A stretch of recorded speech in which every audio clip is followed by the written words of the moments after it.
Hello everybody, this is Zaxter99. Welcome to part 2 of my building a PC yourself video. Now in this PC build video, I'm going to be covering every single step, every single connection, every screw, and the whole process of building a PC. Now this video is made with the intention of helping someone who has never before built a PC. So if you're looking for a quick video or don't have the patience for a video that's going to explain every single step of the process, please don't watch this video and then complain in the comments or leave me negative feedback and be upset. This video is clearly not for you. Now you've been warned this video is intended for someone wanting to watch and understand every step of the process of building a PC from start to finish. If you have any questions, constructive feedback, or you want to know more, or you have, a desire to see more videos like this, please leave it down in the comments and let me know. As well, I just want to go ahead and make sure everybody understands that while my video here is meant to help you out and give confidence to people who have never built a PC before, how good it can actually feel and be to have a hand-built PC, I take no responsibility for any kind of damage you might do as a result of watching my video. This video is meant to help you guys out. So we'll be back right after this and go ahead and start the PC building process. Thanks for watching, everybody.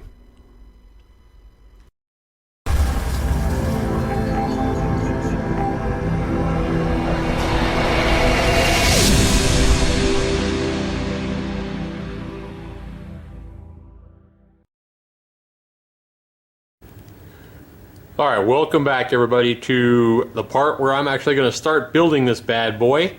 And wanted to go ahead and go over one more thing that I left out in my parts. I didn't go over what operating system I'm going to be using. I'm actually going to be using Windows 7 64-bit, and I didn't buy it online because it's like $100 for an OEM version of Windows. Now I'll put a video link down below where you guys can, if you want to, you can go to kingwin.net. You can buy a valid Windows 7 code for just around $20 US.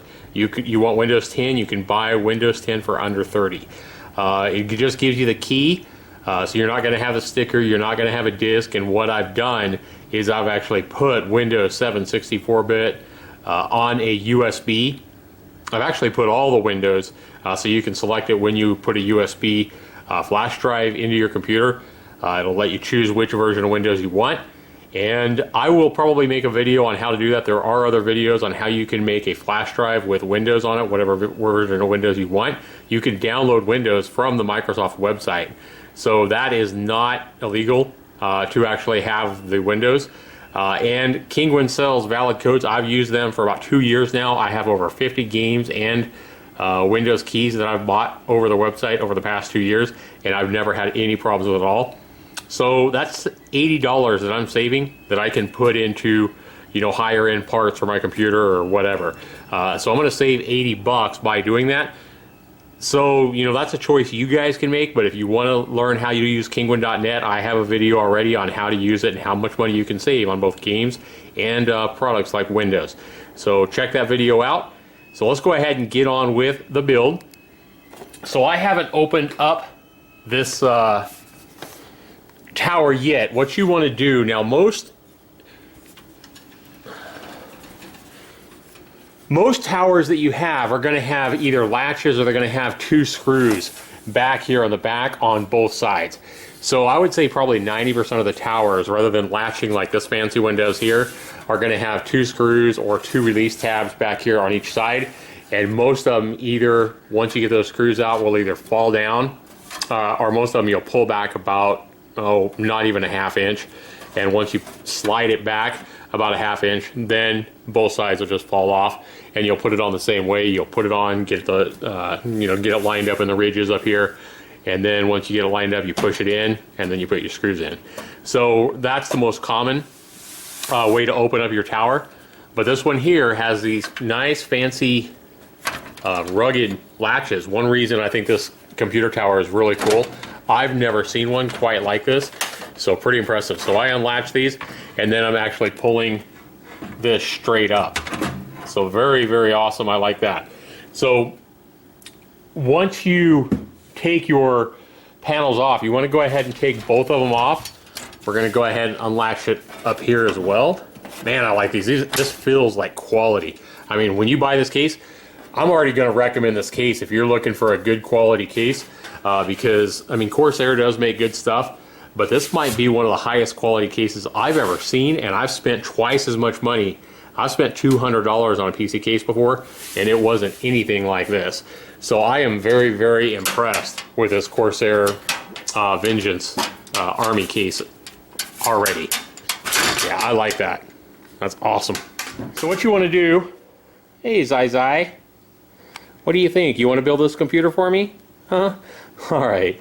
So what you want to do, guys, is once you get your side panels off, what I would do is I would put them in a safe place. I'm just going to put them right here in my futon so they don't get scratched up. So I'm just going to set them right there. That way they're not falling down and I'm not kicking them and that kind of thing.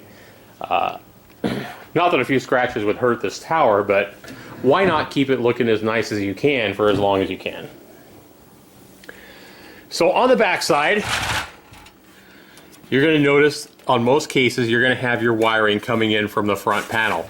And all these wires are coming in from your power switch and, you know, your headphone jack and your mic jack and your USBs and you know, everything that's up here. So all these wires and your fans as well. So all these wires are going to be ran over here. I like this. And we got on the back side, you can see that we have some room to run all our cables back here, tie them all up. You have holes so you can tie them up and get rid of all the extra wires that you don't want, you know, making your front area look messy. So I like that. Now with a lot of these towers, you're going to have this stuff bundled up with a twist tie. So you want to go ahead and get that off. And this here, you can tell it's a metal twist tie. You never want to use any kind of metal twist ties in your computer because over time this plastic coating can actually, you know, fade and get worn out, and you have a bare metal wire inside there. That metal wire ever gets broken or touches any of your sensitive computer parts or resistors or transistors or anything on your motherboard or any other sensitive electronic part in your computer, you're talking about short. And last thing you want in a computer, especially one that you spent over $1,000 on, is a short out just because of a simple, cheap little, you know, tie. So take this thing out. If you want to keep it, that's fine. Wrap your bread up with it, or, you know, a bag of apples or whatever. Use it for something else.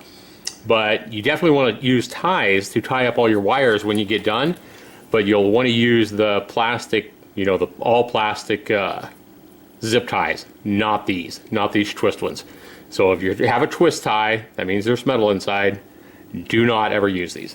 Okay? So we're going to go ahead and get rid of that. Okay, so now we got all these wires untangled. Now this right here, these wires, this big bundle of wires on these towers, I think is what intimidates a lot of people.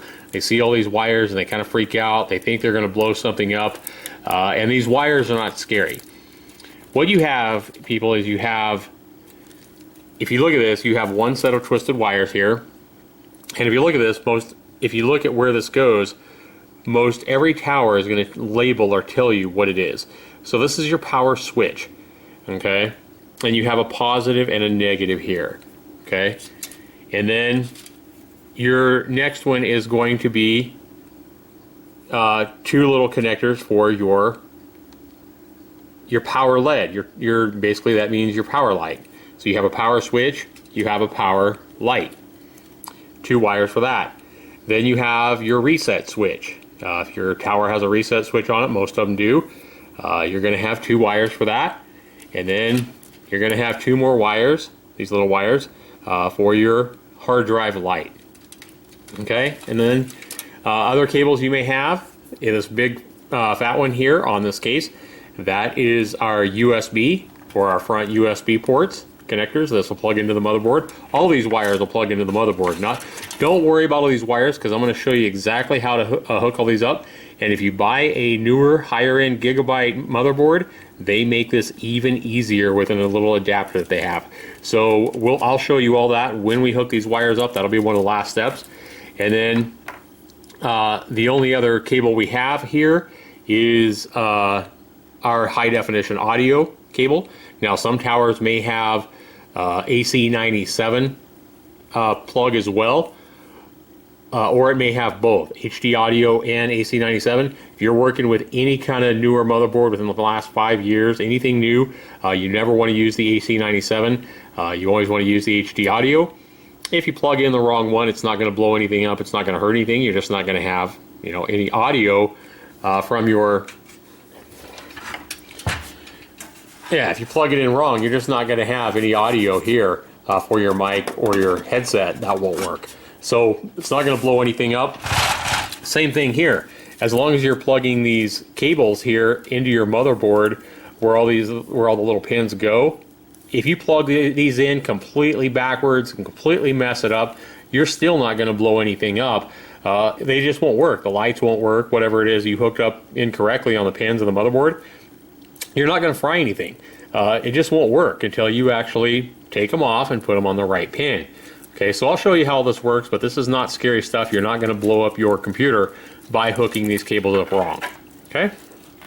So for right now, what I'm going to do is I'm going to go ahead and tuck all these wires kind of out of the way. I just wanted to go ahead and get that twisty out of here before I forgot.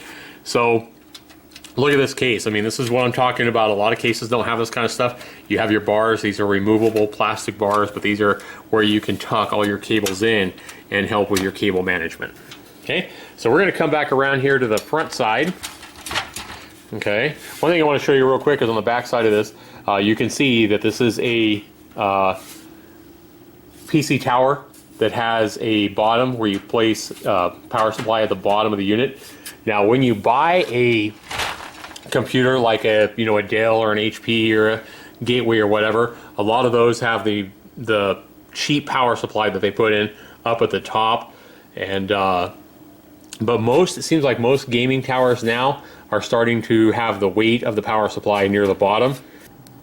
All right, so if we take a look at this case, I like the ventilation here at the bottom. It's going to allow cool air to come up into the power supply with the intake fan. That is the big fan that's going to come on all the power supplies. So you can point that fan down near these ventilation holes right here, and what it's going to allow it to do is suck up the cool air from underneath the case.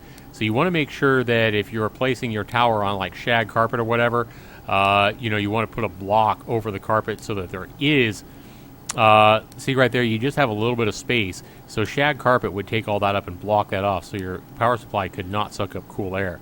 So you want to make sure that if you are putting this on thick carpet, you put it down on like a block so that there is some space here for that power supply to suck up the cool air. That is, again, if you place the fan towards the bottom here. You can alternatively flip the power supply around if you are going to be placing it on thick carpet. Yeah, barely a finger's width underneath the case. So here, in this case, we actually have a built-in rear exhaust fan. So up here towards the front, we have our trays for any of our CD players or Blu-ray players or anything that's actually going to come up and stick out of these parts right here. And then we have our slots here for our hard drives, where we actually can put our hard drives here.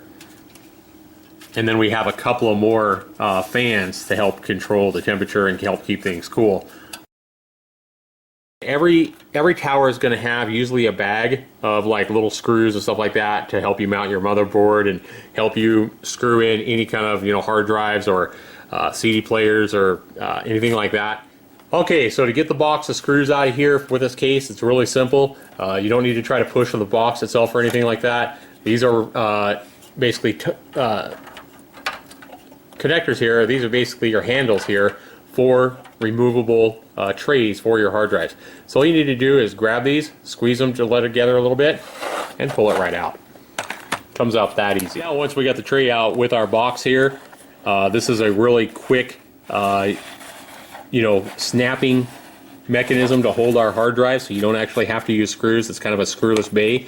You can use screws if you want to, but this is going to be a little bit flexible, and it's probably going to have little pins here. Yeah, so see this, the hard drive, the box of screws here has little holes in it. So you're simply just going to pull this out and pop your box up on each corner. Just like that. See that little pin and that little hole that pin was resting in? So that's all you got to do. So just go ahead and pop your box out of there. If I'm able to do this with one hand, guys, while I hold the camera, again, you know how easy it is. So that's all there is to it. Go ahead and pop our tray back in here for now. Yeah, I love this case. All right, opening our case, we see that we have a adapter here. This is for our USB. We have some twist ties in here. Not enough. We'll definitely need more than that.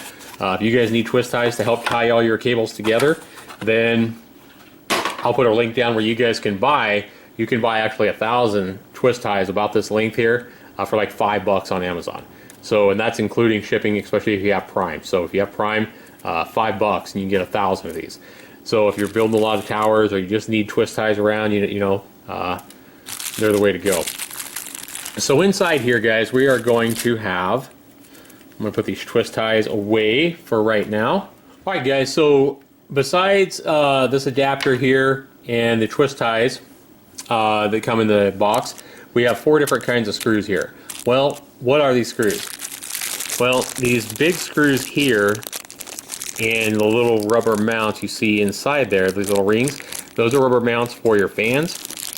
And these are fan screws. They're really coarse thread on these, and those are for your fan. So you know the big shaft and kind of coarse threads there, those are your fan screws. We're not putting on any additional fans right now, but we want to make sure we put these away in a safe place in case we have to buy or decide to buy more fans for the bottom or the top or whatever. We'll have those fans to install those. So definitely a good thing to keep all these extra parts you need. Maybe you don't need them now in case you need them later. It's better than having to go out and buy them just to keep them. I have so many of these screws that I've kept. I have a whole drawer full of screws that I've saved. So they do come in handy.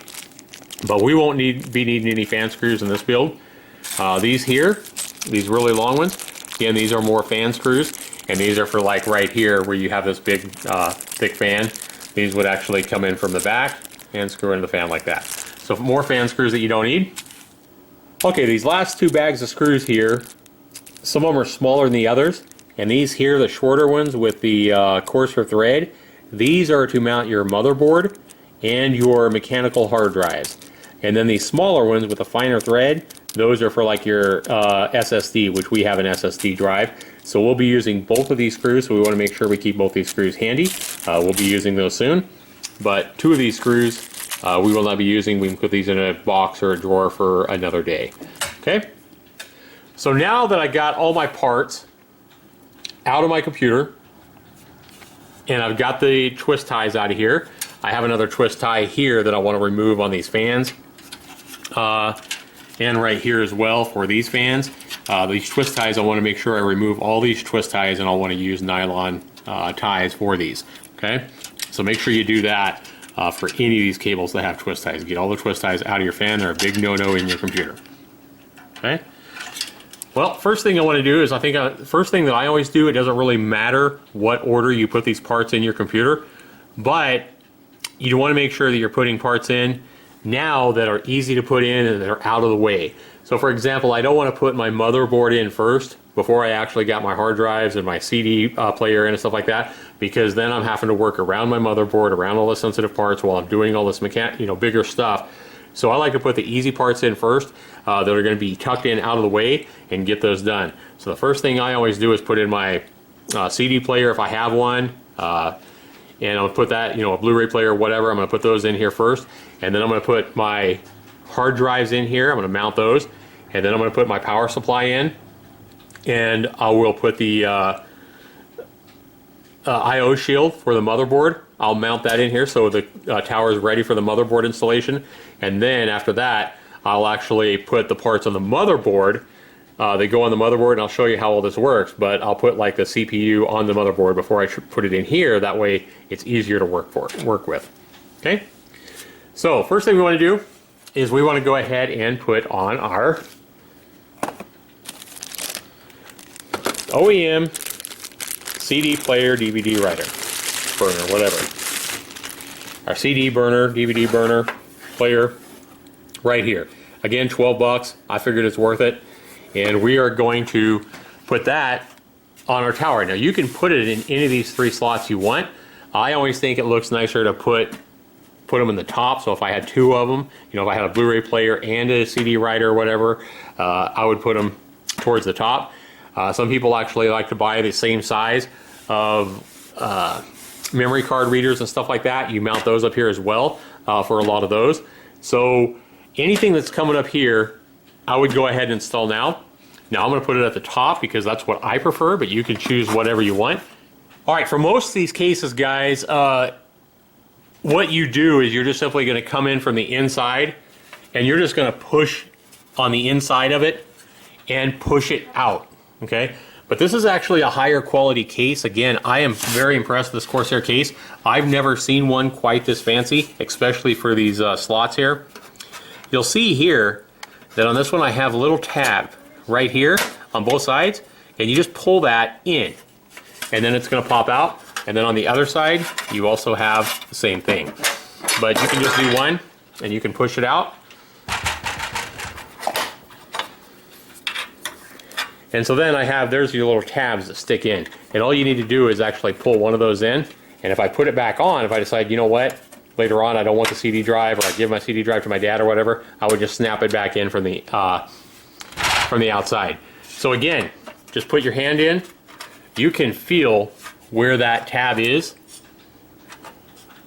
And once I pull it out, or pull it in rather, once I feel where that tab is on the inside, I just pull it in, and you can see it just pretty much snaps out. And then you can come here and you can actually pull it out. And then you might want to keep this just in case you ever, you know, decide you don't want the CD drive anymore or whatever. You can pop that back into place. You know, always good to keep these kind of things. Now another reason I recommend spending more money on a tower, not only is it going to last you a lot longer and look better a lot longer, but when you buy those really cheap, like $20 and $30 towers, what you're talking about is things like this, rather than being a tab that you can actually feel blindly and pull. A lot of these parts inside the tower are going to be really, really thin, like metal and an aluminum. And if you're not really careful, you're going to cut the heck out of yourself by buying a super cheap tower. Pretty much every part here you want to try to spend a little bit more money on, especially like the power supply. You want to make sure you have about whatever your demand is. If you look on PC part picker, after you choose all your parts, you know, your CPU and video card and everything like that, it'll tell you how much power is demanded by all those parts together. And for example, this one was like 372 or 347 watts or something like that. And you always want to go above that. I'd say 20 to 30% above what that is. So, you know, if you're only running 374 watt demand or whatever, you don't need to buy some 800 watt power supply. You're just spending money that you don't need to spend on that. But you do want to go above whatever your demand is by about, you know, 20 to 30, 40% at the most. And that's why I got the 500 and I didn't buy like a 600 or 800 or whatever power supply. It's just money that you don't need to spend. Okay? So now that I've got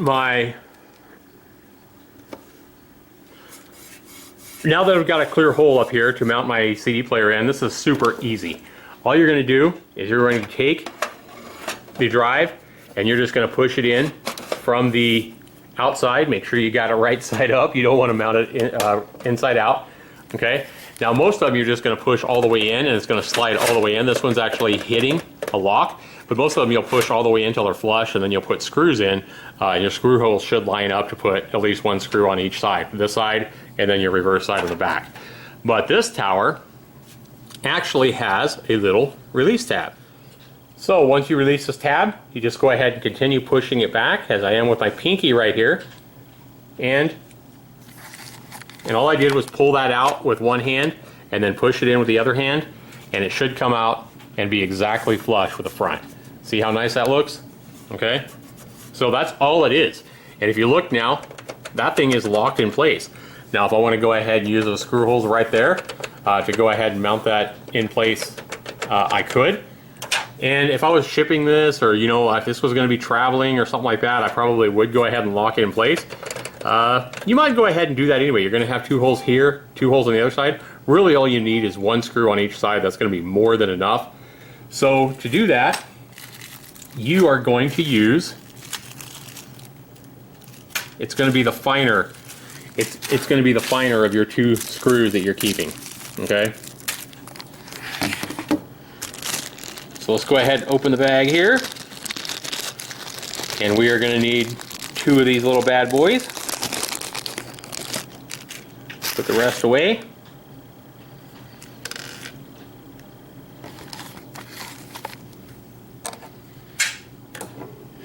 And this is another reason that I love mechanical screwdrivers. You can see with one hand holding my camcorder, I can just go ahead and stick this screw right on the end of my screwdriver. Just like that. I got the screw right there. It makes it so much easier to install. Okay, so it doesn't matter which hole you put it in, the bottom or the top.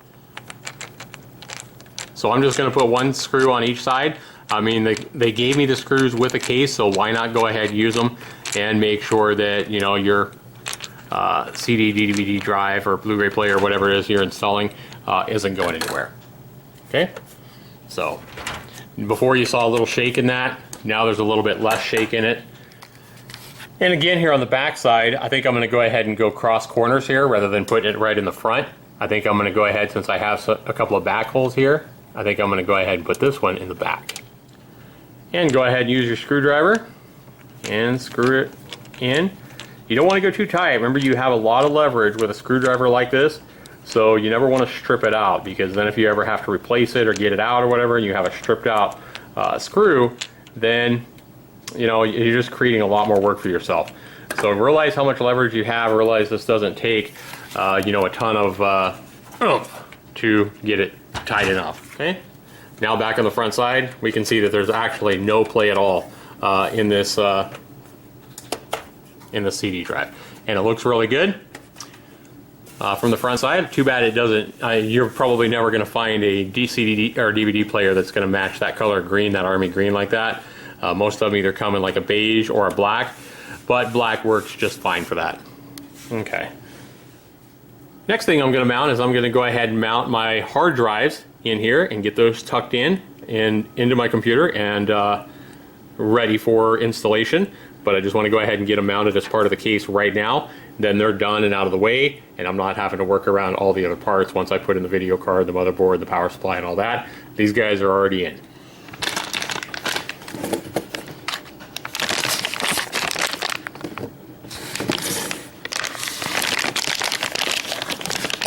Okay, here I'm just going to go ahead and open up my mechanical hard drive. We'll go ahead and get that bad boy in first. Nice shiny Seagate 3 terabyte or 3000 gigabyte mechanical hard drive. Now when you open these things up, you never want to make sure that you touch any of these parts on the bottom. Always handle it by the outside cover. Okay, just there's no reason to be touching these circuit boards or these pins here, these gold plated pins. You don't want to touch those. You don't want to get your fingerprints or any dirt on those connections. Okay, so let's see how easy this is going to be to mount this hard drive. This is going to be super simple. We're just going to go ahead and figure out which of these slots we want to put this hard drive in. I think for circulation sakes, I think we're going to go ahead and put this probably in the top connector here. And then we're just going to go ahead and, just like the box came out, we're simply going to snap this in to the holes. We have these little shafts, 4 of them, 2 on each side. Well, on the hard drive, you have 4 holes that screws can go into. Well, these things are just going to go right into those holes, and it's going to snap into place. Now, when you actually put this in, you want to make sure that where your handles are, you want to make sure that's not where your connectors are. Your connectors should be going on the back side there. And and then from there, we'll run the wires back up through one of these holes and connect to our motherboard once we get our motherboard in place. And you may have to pull this pretty far back a little bit. You just want to make sure you never use too much force on these things so you don't break it. Okay?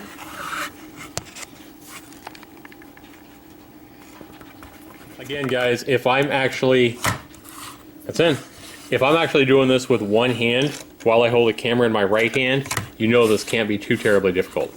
So, as soon as we get our hard drive in there, now again, if we were shipping this or we were moving this or whatever, there is some holes here where you could, make sure that is super tight in there with a screw hole on each side. And again, you're going to use those. For this one, you would use the bigger screws, the bigger threaded screws, the same ones that go into your motherboard, not the fine thread ones. Okay. But I'm not even going to use those for this. I'm just going to go ahead and leave it right there. And I don't think my hard drive is going to be going anywhere. Again, look how easy this makes it when you buy a quality tower. I mean, you have these quick install sliding hard drive trays, and that just slides in like, it feels like that's just quality. I mean, I'm not having to use any kind of exertion or anything to put that in. That's just sliding in and out super easy. Yeah, I mean, this feels like it's greased. It feels like it's actually lubricated. It's that easy to push in. I mean, I know it's not lubricated, but it feels like it actually has lubrication on there to help it go in. That's what you're talking about when you buy a quality case. I can't get over how much I actually love this case. For the price of this case, even at full price, like 120 bucks on Newegg, this case is a high recommend for me. Especially if you like the looks of it. They do have some other different ones. They have a white one, I know, and they have like 3 or 4 different colors of the same kind of case from Corsair. So yeah, I'm sure they're all exactly the same, just the colors and the style is different. So if you look at our hard drive from back here now that we've installed, you see our connectors are right here in the back, and that's going to be it's going to be really easy to connect our connectors from the back side and then run the cords through here or through here and run it to our motherboard. Okay, everybody, so the next hard drive we want to install after our mechanical hard drive is our SSD drive, and I've already got it out of the box here. You can see it's quite a bit smaller. It comes with a CD that has your Samsung Magician or software for the firmware updates and everything like that. Evidently this is really easy to use. I've never actually had a computer with a solid state drive, so this is my first one. But after doing a lot of research, evidently the Samsung Evo 850 is the way to go. Even if you have to pay a few dollars more for it for the same size hard drive over another brand, the Samsung is the way to go here. And I know I've had great customer support from Samsung on other products as well. So we won't need to actually use the CD. We could if we wanted to, but I like to download all my drivers and software right from the website. That way I'm making sure I get the newest, most up-to-date software, because this could have been packaged a year ago for all we know, and we want to make sure we get the most current drivers and software. So you can put this away, but a lot of people might be wondering, well, what's the difference between your solid-state drive, SSD drive, and your mechanical drive? Why is this one so much more? Well, mechanical drives are what we've been using, way since the 90s, okay? And while they've gotten bigger, the way they work hasn't changed on mechanical drives. And the way they work is there's a magnetic wheel and a motor that turns either 5,600 or 7,200 revolutions per minute in there. And that's why these hard drives fail so often, is because after spinning that many times per minute over the weeks and months and years, eventually that motor is going to get burned up and it's going to go bad, and then it won't turn. And that's why it's so expensive to have data read off there, because they have to go in and open up the mechanical hard drive. Really sensitive information in there. You can't do it. Like even air exposed to the surfaces inside the mechanical drive, even the air, like regular air, will corrode it and make getting your data almost impossible. So that's why people have to send these mechanical hard drives when these things fail into somebody where they actually go in and are able to read the data in a really sterile environment. So But that's mechanical hard drives. I mean, they usually work for a long time. You can expect the life expectancy to, be 5, 6, maybe 7 years would be a high-end expectancy for a mechanical hard drive. Some of them don't last that long. So now they've come out, several years ago they came out with SSD drives, which stands for solid state drive. What it means is it's a lot smaller and there's no mechanical parts inside of it that have to turn. So essentially it's going to last a lot longer. And I think like Samsung says their drives are supposed to last like 600 years or something like that. In reality, you might expect it to last 40, 50 years, but it's going to be a lot more reliable way to keep your data.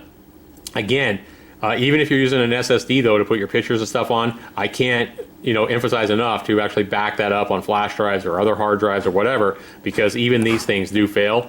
And unlike a mechanical hard drive where you do have the possibility of getting your data back, once these things fail, you cannot get your any data back off these things once these go bad. So no moving parts on the SSD or solid state drive, if any of you are wondering that. Again, just make sure you handle this SSD by the case out here, and make sure you don't touch and get any fingerprints on any of those gold pins. Okay, the next decision we need to make for our solid state drive is where to mount it.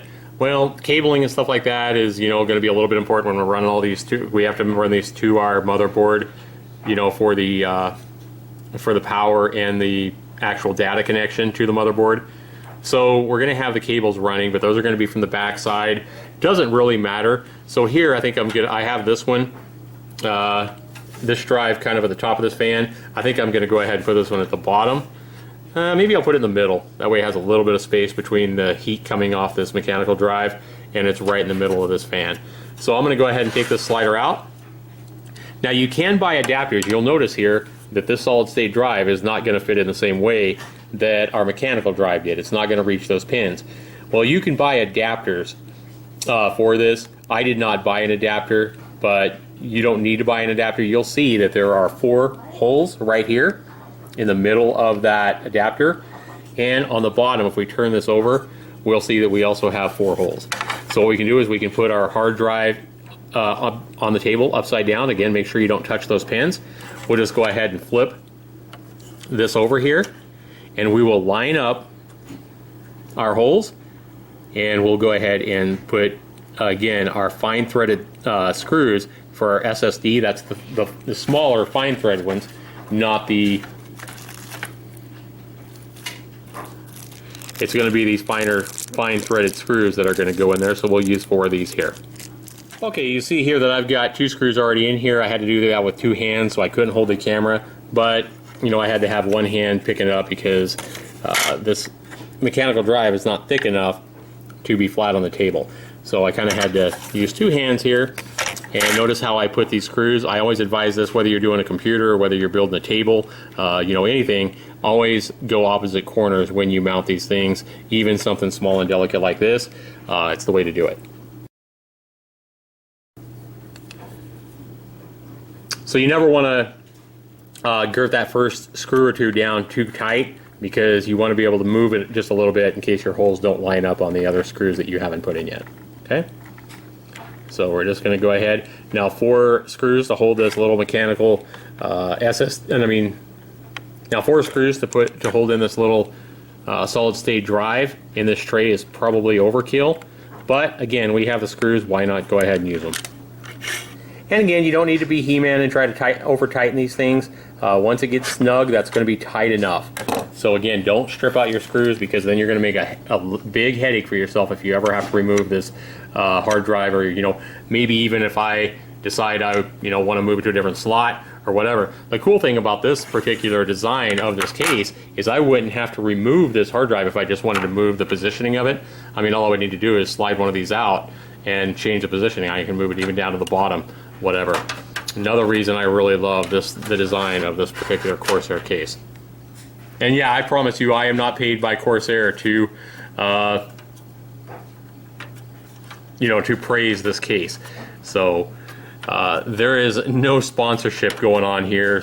Corsair, none of these brand names for any of these parts I've selected have paid me any kind of money or are paying me per view or anything like that for putting their product in my video. So I really like how well that looks. Look at how nice that solid state drive looks. It just looks sleek and sexy for a computer part. Now, only a geek or a nerd would probably tell you that any computer part looks sleek or sexy. But I guarantee you, if you build a few of these computers yourself, I guarantee you when you open up new video cards and different things like that, especially video cards, I guarantee you a lot of dudes have said, oh my god, this video card looks sexy. I guarantee you I'm not the only one that's ever done that. So we're going to go ahead and throw this stuff that we don't need out of our way down here off the work table.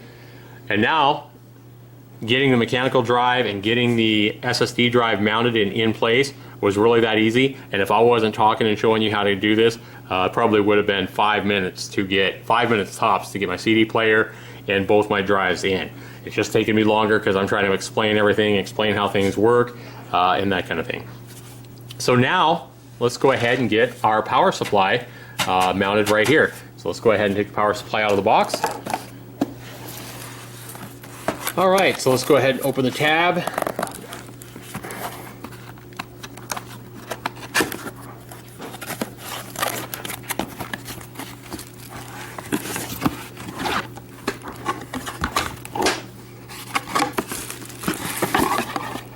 Documentation, we don't need that.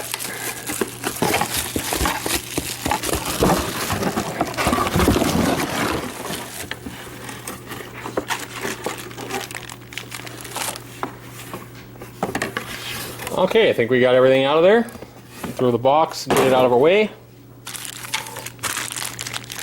This is going to be the power cable. We won't need that just yet.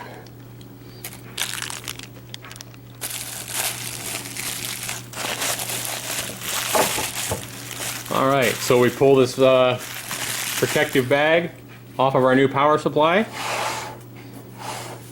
And you can smell that power supply, so that's pretty cool. And it looks like we have a little piece of plastic here. Don't know why they would put that there of all places. But they did, I guess, covering that fancy E for EVGA. Hate for that to get scratched up. I mean, they don't care about any of the rest of it, but they don't want their fancy little E scratched up. That's kind of funny. Alright, so now we just need to decide how we want to put this fan in here with this cooling fan here, pulling in cool air. Do we want to position it like this? And, you know, maybe we have thick carpet that we're going to be placing this tower on. Well, in that case, we want to put this fan in just like this with an intake fan on the top. That will pull in air from inside the case. Now, the air inside the case might be a little bit warmer because of all the other, you know, CPU and the graphics card and everything like that. But keep in mind here that the air that this intakes from here will be a little bit cool because some of the hot air will be going out that exhaust fan there. So we need to decide if we're going to be placing this tower on thick carpet or if it's going to be on a solid like piece of wood or something like that, or on a table or whatever. If it is on a table or a piece of wood on the floor or whatever, we can put the intake fan on the bottom. So here you look on the back of the power supply, you see that the holes are uniquely positioned. They're not in an exact square shape. They're kind of in a weird rectangular shape. So every case, just like this one here, is going to position 2 holes in every corner. And these multiple holes in every corner are going to allow you to position the power supply with the cooling intake fan on top or with the intake fan pointed down towards the bottom of the case. So it really just depends on your situation. You need to decide how you want to position that intake fan. So again, I want to go ahead and mount the fan on the bottom. Okay. And then what it is, it's as simple as just simply putting it in. And you'll see here that we have a power supply holding notch right here.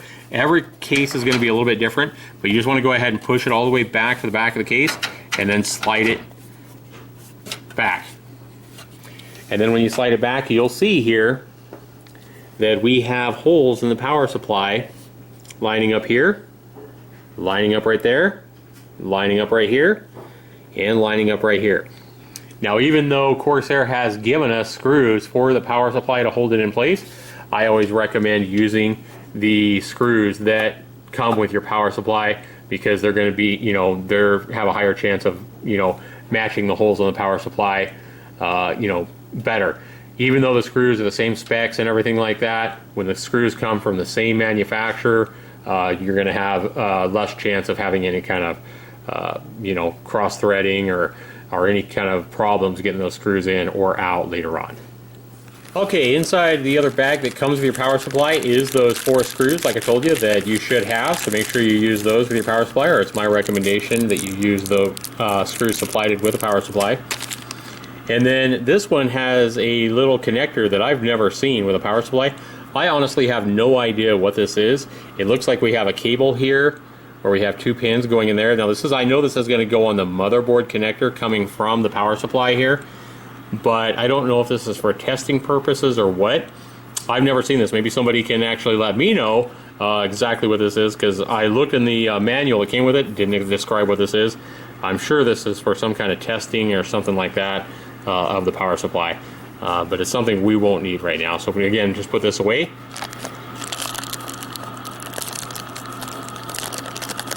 Okay, and just open up your bag of your other 4 screws.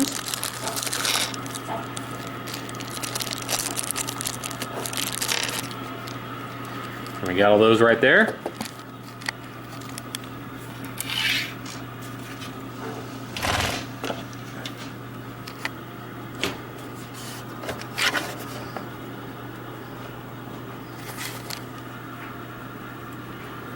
Okay, at this point we're going to go ahead and get our screws started here.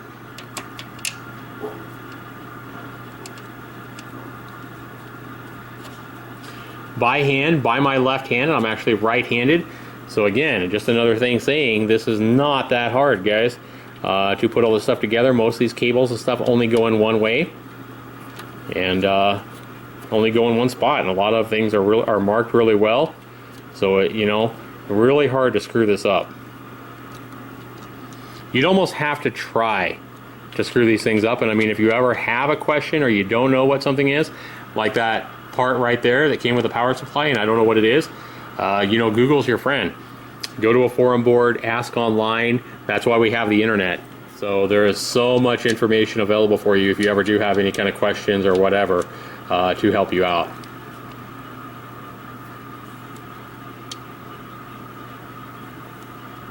Okay. Alright, so now I'm going to be switching things up and hold the camera with my left hand and tighten this power supply in, again, cross corners with my right hand. And this is probably the one thing where you'll want to go just a little bit tighter than some of the other more sensitive parts of your computer on the inside is the power supply. You probably want to tighten this just a little bit more. Again, just a little past snug. I mean, just a little bit past snug. I'm talking maybe a tenth of a turn. Not very much more past snug. Again, you don't want to strip this out, but you might want to tighten just a little bit more, just because the power supply is pretty heavy.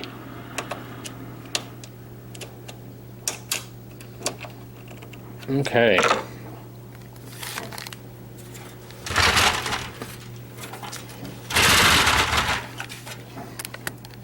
So, power supply is in, mounted. Now we have a lot of cables here. Again, don't worry about these. I have another twist tie on all these cables. We want to make sure that comes out of the case. It's not in the case when we're done. We never want to tie up any cables with that twist tie.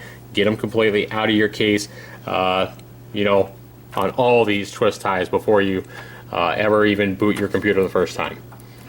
All right, so now that we've got our CD player in, we've got our SSD drive mounted, we've got our mechanical drive mounted, and we've got our power supply in, it's time for the main parts of our computer. That is the motherboard, the CPU and the CPU fan, and the memory. All that goes together on the motherboard. So let's go ahead and assemble some stuff on our motherboard right now. Okay, so we're going to go ahead and remove our motherboard. Here is where you probably, before you actually touch your motherboard or come in contact with it at all, it's in this electrostatic disc bag. Go ahead and touch somewhere on your case. Make sure you're grounding yourself. If you are working on carpet and your feet are on carpet, I would highly recommend using that EST strap. Okay, or moving to a location where you can work on something other than carpet. Okay, so we're going to go ahead and before we actually put this motherboard in though, I go ahead and set that there so it's in a safe location on that chair. One thing we do have to mount is our I/O shield, input-output shield. We want to open this up and mount this into our case.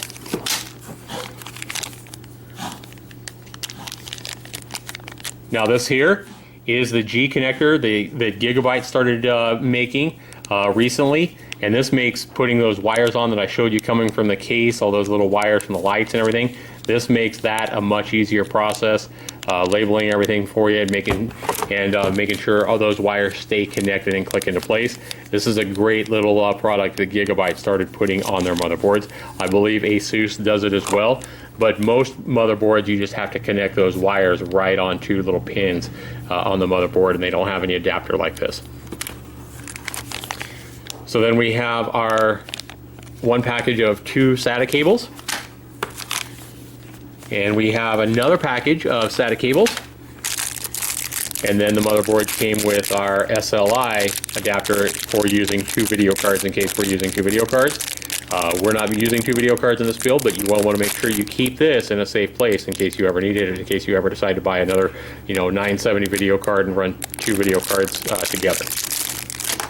Then here you're going to have your manual, and you're going to have your driver CD. Again, we're going to download the drivers for our motherboard, but if you had to, if you didn't have internet accessible and you wanted to get your computer together, you could use that CD drive. Besides that, we just have some more documentation and advertisement and junk like that. So we're going to go ahead and put this box away and get it out of the way. And get these cables out of the way, and get that out of the way. We will need those cables, and we will need the little adapter. One of the last things we'll do is connect all the wires. But here, where the motherboard, all the connections from the motherboard, where you connect your keyboard, USB on the back, stuff like that, to the motherboard, that goes right here. And you'll want to use your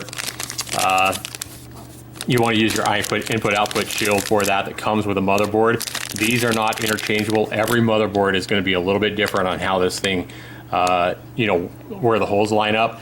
Even though every I/O shield is going to be the exact same size, where these holes all line up for your motherboard is going to be different. So I've never seen 2 motherboards use the exact same I/O shield. So you'll probably have to, if you lose this or whatever, or break it or whatever, you'll have to contact the manufacturer for the specific motherboard that you're working with. Okay, so let's go ahead and open this fancy packaging here. I don't know why they put these things in packages, but they always do. You want to be careful with these I/O shields because they do have some very sharp metal points. Okay, but when you look at it, you'll see that it has a ridge here on one side, and on the other side, not a ridge. So the rounded shield that you see there, that is going to actually pop into your I/O shield spot on your motherboard, and you're simply going to put this in from the inside and pop it into place. Now, how do you put it on? Well, do you put it on like this, or do you put it on like this? Well, an easy way to do it is 99% of the time, if you're going to have a keyboard, and you can see right there the little keyboard diagram, you're going to have a keyboard and maybe another circular mouse connection for the old school keyboard and connections that don't use USB. If you have either one of those or both of those on your I/O shield, it's going to go towards the top of your case. And typically all these smaller connections for all your line out and speakers and everything like that, your microphone, those are going to go towards the bottom.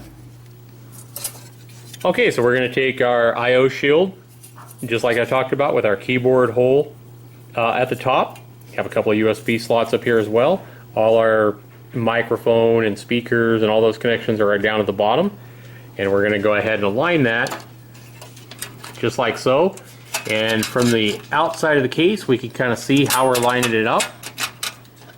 And we are just going to, once you get it lined up, then you just want to go ahead and push in each corner from the inside. making really careful you're not pushing on any sharp metal pieces. Push in each corner. I've got both the bottom ones in now. And now we're going to go ahead and push in the top corner. And the last top corner right here.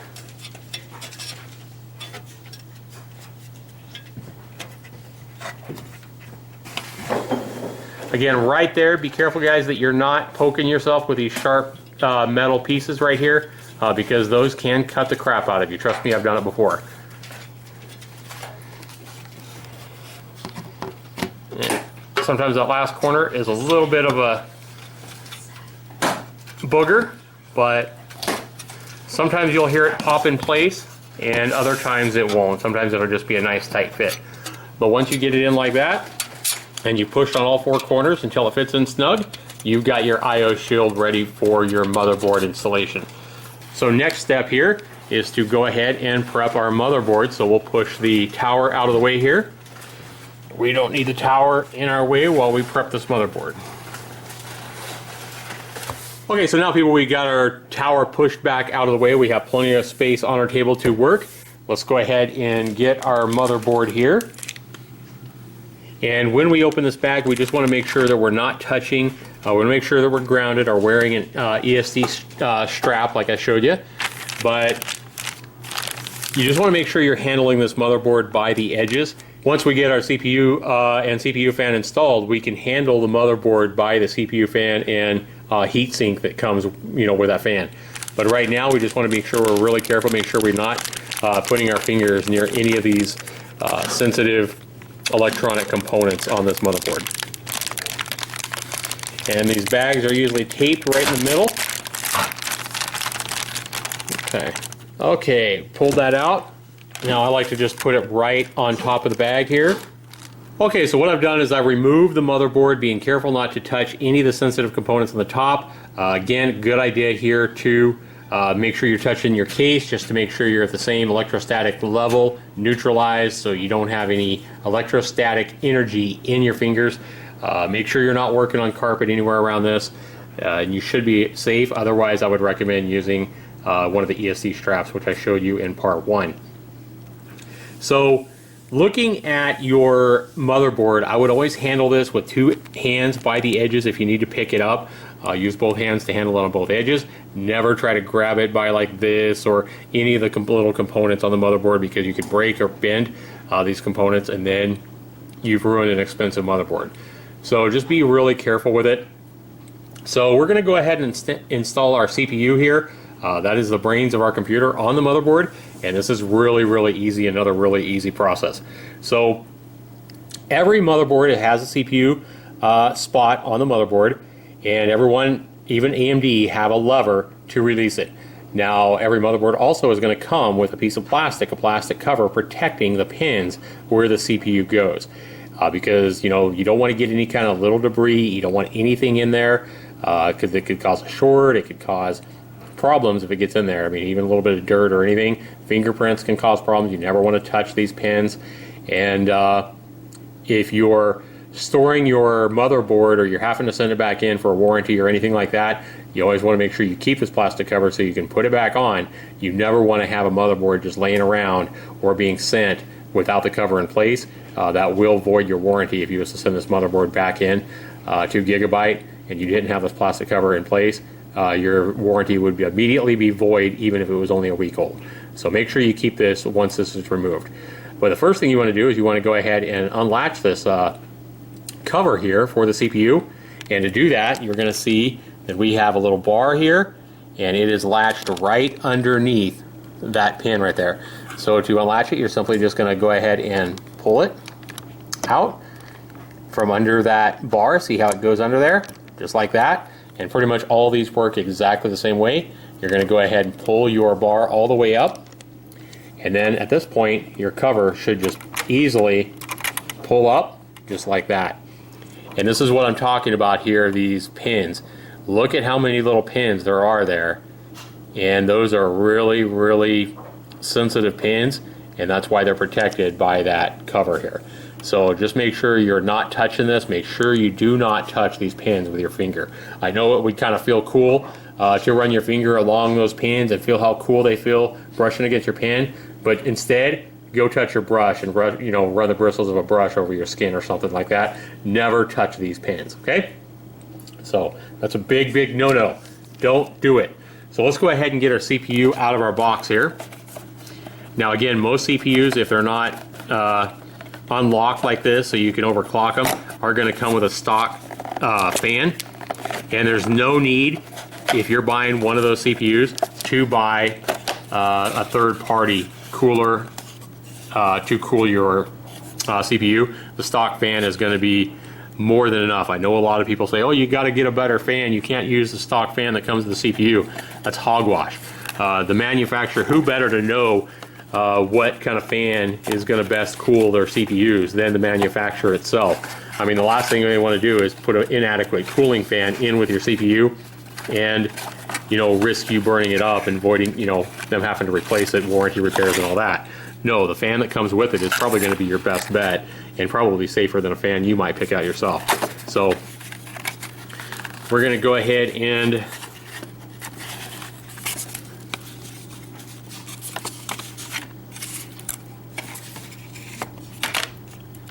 again, from this cardboard, look in here, just going to release these two tabs. Once we get our CPU pulled out, push those tabs out, and then we got our cardboard releasing our CPU. That's all it is, protected by a plastic cover again.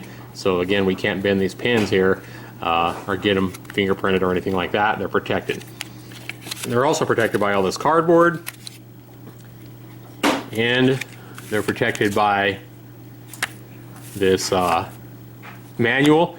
Be sure that if you want to put this cool little sticker on the outside of your case, that's what that little sticker is for. It usually comes on the the sticker usually comes on the instructions for your CPU. So if you want to make your computer run way faster, the sticker would need to go on the outside. So make sure you don't forget that. Again, I'm being sarcastic, but that is your option to put that on the your tower or your sister's nose or your kid's your kid's nose or whatever.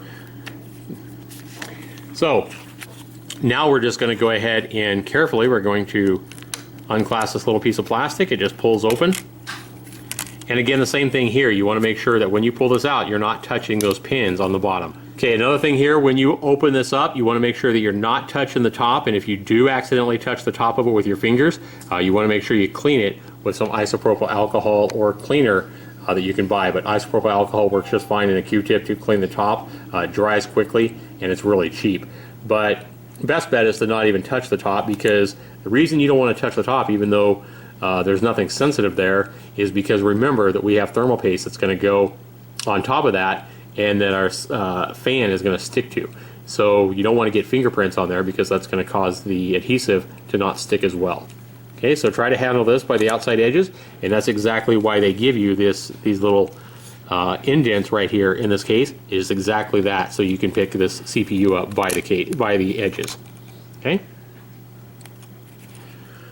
Once you pick the CPU up, holding it by the edges, you will look for an arrow. You'll see a little gold arrow right there in the corner, and there's no other arrows on here. It's just the one gold arrow. And then what you'll do is you will look for the arrow on your motherboard. See the white arrow right there? Well, those are going to line up. So, again, being careful not to touch any of those pins on the bottom, making sure we don't touch the top. We are going to align that arrow with the arrow on our motherboard, and you just want to go ahead and line it up and drop it in really careful. You don't need to push down on it or anything like that, and just line it up, and it should just drop in just like that. You can go ahead and from the edges kind of wiggle it if it doesn't drop in perfectly, and just to make sure that it is dropped in correctly. So once you do that, you're good. Okay, you don't want to mash down on it or anything like that. Again, you don't want to be touching the top of that either. So you're good to go there. Now we're simply going to bring our lid back on. Don't try to remove this piece of plastic. Watch how this works here. So once we actually bring that back down and we go to mash our bar down here, there's going to be some pressure here, so don't freak out. This is one thing that you do have to force just a little bit, and what happens is, the reason it's forcing is it's popping that top plastic cover off, and it's securing, once you push it under this bar again like it came, it's securing that CPU in place so it's not going anywhere, and all those pins are connected to the pins on the motherboard, you know, a nice tight fit so that they're connected. Okay, so then you just go ahead and make sure you keep this black cover for your CPU. Make sure you keep that. I can't stress that enough. So CPU is now installed in our motherboard. The next step here is to go ahead and install the CPU fan and heatsink. But this is a big CPU fan. It looks like it's going to take up quite a bit of room. I've never used this particular model. It looks pretty big. So, you know, I even had wonders like, is it going to fit? You know, is it going to be too tall for my case? Another reason I stress PCPartPicker.com. So, for example, if you were picking a motherboard and a CPU fan, and the motherboard and the CPU fan would be too tall for this case where you couldn't put the, you know, the cover back on, PCPartPicker.com will let you know that's an incompatibility when you put those parts, when you put all your parts on the list. It'll tell you if it's incompatible and tell you exactly, hey, it'll say the CPU fan is too big for this case. You need to pick a different CPU fan. Another reason I love the PCPartPicker.com. So let's go ahead and get our Hyper 212 Evo out of the box. Okay, pulled out of the box, we see our fan and heatsink below that. These thin bladed aluminum, that is your heatsink. Heat dissipates from the top of this CPU. It'll dissipate to all these metal blades here, aluminum blades, help dispense the heat away from the CPU. And then you got a fan here cooling all the metal to cool it down as heat dissipates into it. That's kind of how that works. So here you're going to have, looks like a bag of absorbent chemical material, and it does tell you here, make sure that you do not eat this. So yeah, I wouldn't recommend eating this product. I mean, you can certainly do that if you want to, but I would just recommend throwing that away. That choice is up to you. So we have the fan in there, comes with our CPU, you know, the power connector that's going to go to the motherboard. And then if you look right here, this is our copper tubing that connects to right where it sets on the CPU. And right there we have a piece of plastic on the bottom that we'll need to peel off before we attach it. So before we actually put the fan on there, we need to make sure that we have some thermal paste on the top of our CPU here to make sure that we have good connectivity between this plate and the copper plate here. It's going to take the heat away. So you've got to have thermal paste on there. And if we look in our box here, we see it comes with a manual for the CPU cooler. And I'm probably going to need to look that over real quick to make sure we have this all set up correctly, since I've never used this particular heatsink and fan before. Warranty information, okay, we'll put that aside. And then we have all our different screws and everything like that, but there we have our thermal paste right there, so we can use that.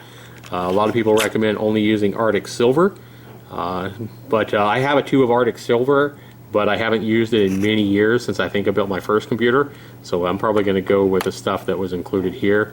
It should be just fine. Okay, so that is a part of our mounting bracket there. And plastic pieces here.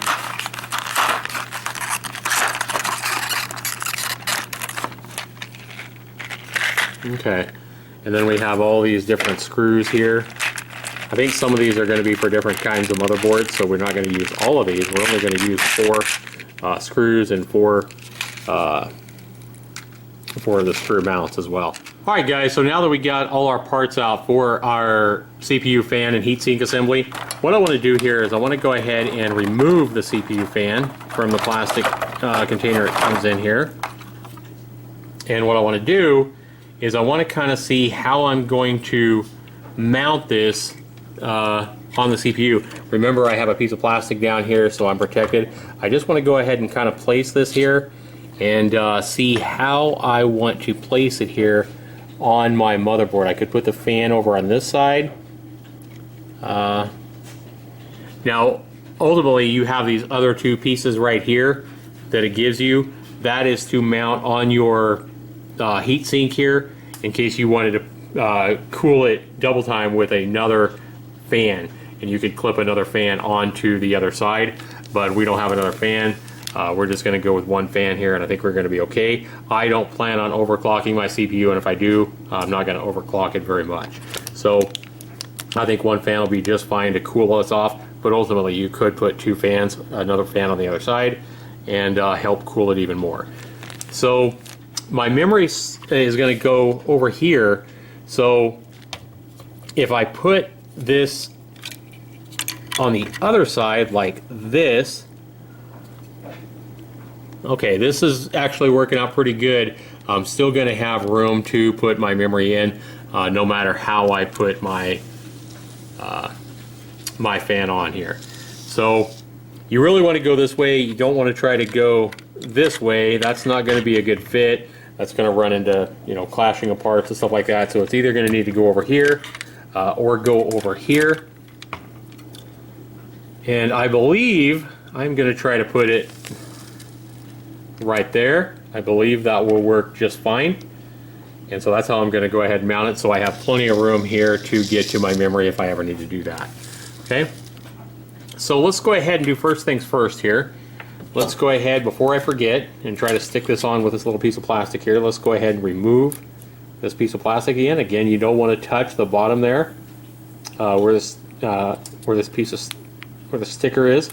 You don't want to get any kind of oil prints or fingerprints, either here or here.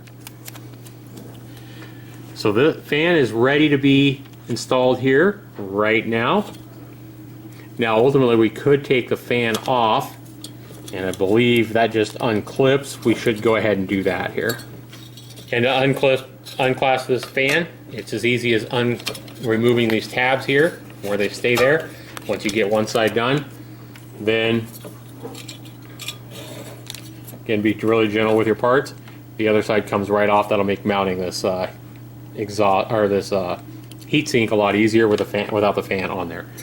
Okay, and this is actually pretty light. Doesn't weigh too much. Maybe weighs a pound, something like that. Nice and shiny. Again, be really careful with these. You can cut yourself if you're not careful. Okay.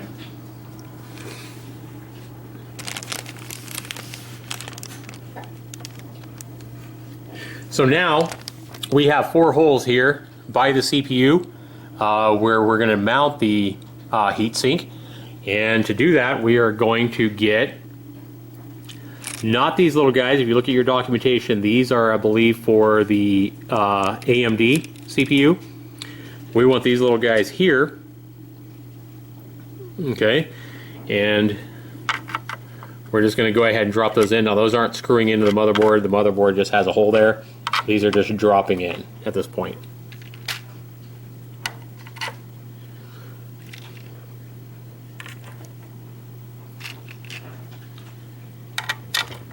Okay. Now we need to take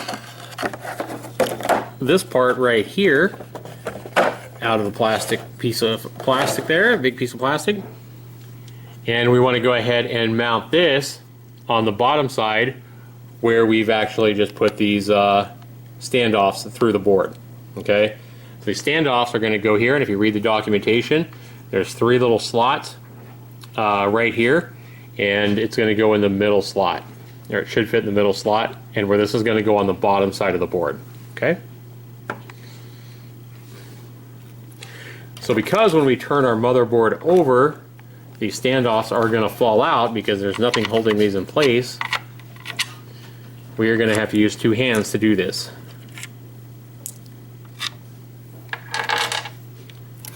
Move this stuff out of our way here.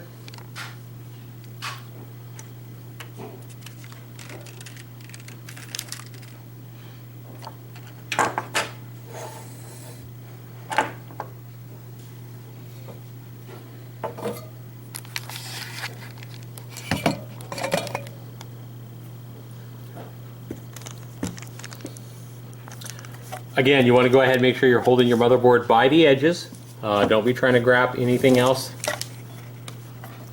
Make sure you're holding it by the edges here as you turn it around.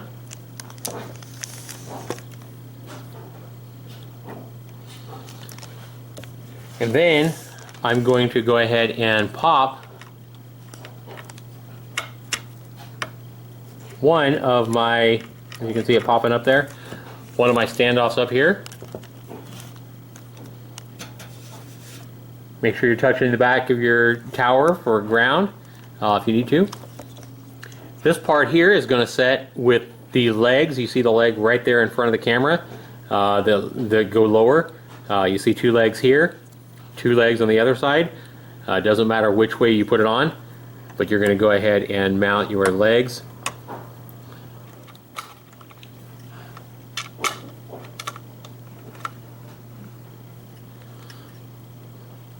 Okay guys, so once you get one of these legs through on this adapter on the back side, you want to go ahead and get your nuts here, just regular old nuts like this that come in the package, and go ahead and start one corner. So we'll go ahead and get that started, that way your standoff is not falling out. And you don't have to get this tight yet. You want to be able to move this piece here.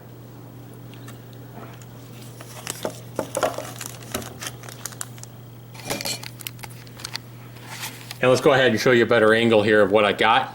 So here, again, you want to go ahead and start opposite corner. So again, once you get one corner done, move to the opposite corner. Don't try to do both sides or this side. Move to the opposite corner. Go ahead and get your another nut out of your plastic packaging and start that one.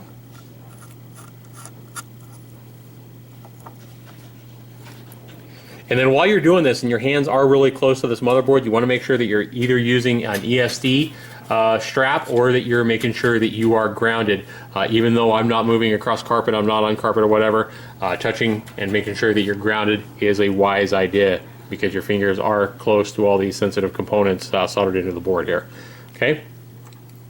So now I'm going to put the camera down while I go ahead, and all I'm doing here is just bringing another standoff here to this corner. And I'll put another nut on there and get it started just like that one. And I'll try to tip the board up so you can kind of see what I'm doing here.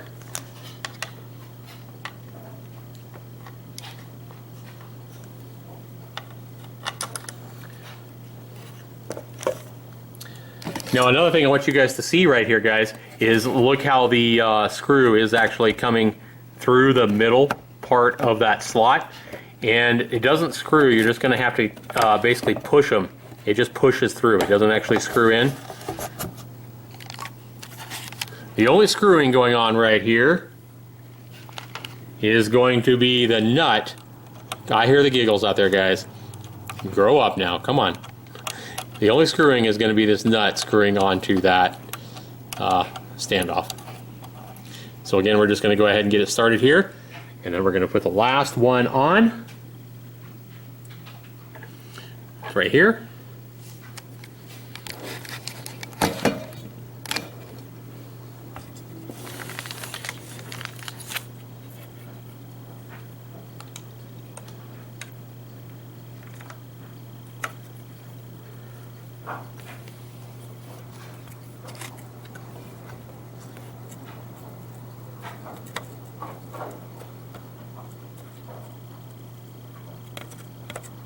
And again, I'm going to go ahead and push it through.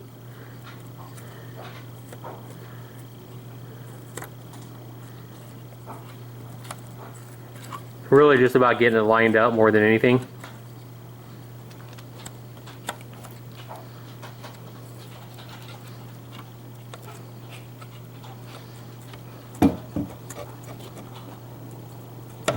There we go. See it come through there, right here, turning it.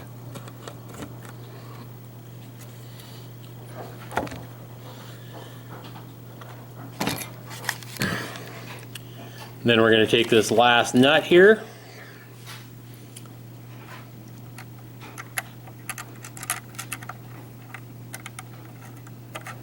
and put that on hand tight.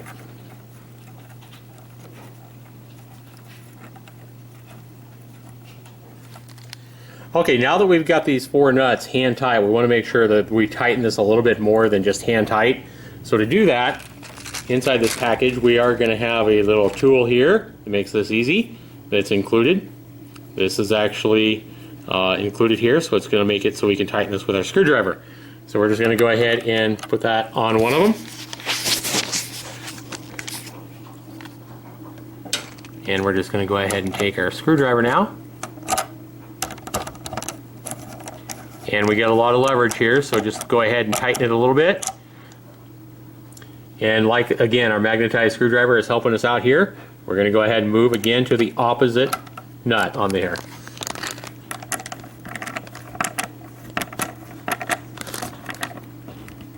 Okay. Go ahead and go to the other corner here, either one. After you've started your cross pattern, then it doesn't really matter where you go from there. Just make sure you tighten both of them up.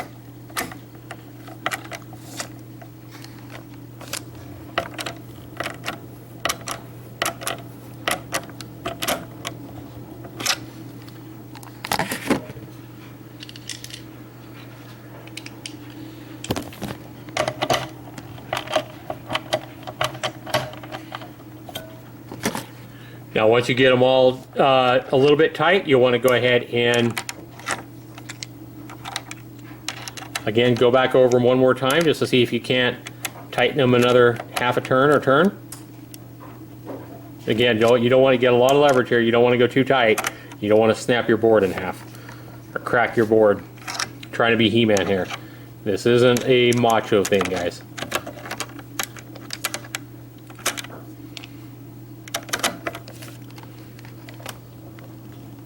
Just a little bit more, a little past snug is all I would say on that. And then we've got our mounting bracket mounted on the bottom side.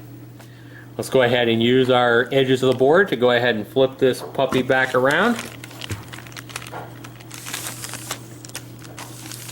And I'm going to spin the board back over this way so we can see. Now we have our 4 standoffs here ready to go ahead and mount our heatsink. So to do that, you're going to go ahead and open up this little mechanism. It has little slots, so kind of little notches that it springs into. Okay, so you're going to spring it to the right positioning here. But before you do that, this is only going to fit one way for the way we've mounted in our motherboard to fit this motherboard for this particular CPU. So read your documentation. These need to be in one of 3 positions. Again, just like on the bottom side, this is going to go into the middle, and they start off on the inside position. So to change these, you're just going to go ahead and push this down from the bottom side here, and you're going to move it until it's in the bottom or in the middle position there. And you'll know because you'll have a little bit of space on both sides. So you're going to do that with all 4 of these. You're going to want to make sure you just push it in again. Oops. We get a hold of it here. Yep, there we go. You can see it is to the far inside position. You're just going to go ahead and push this down where the spring is, and then you should be able to move it over a touch. And now you see that it is in the middle position. So do that with all 4 of these. My washer going off, laundry washer going off in the background there. Okay. There we go. Okay, to go ahead and test this piece here, you just want to go ahead and you can go ahead and just jiggle each of these a little bit, make sure they're properly in the middle, just by giving them a little jiggle. Okay, so once we got that done, once we make sure that these built-in screws are in the right positions there in the middle, in this case, we are going to want to go ahead and, even though this will fit right here into our 4 standoffs, you'll see that that fits. Now we need to go ahead and close this up one notch like this, because we have to bring it through our heatsink.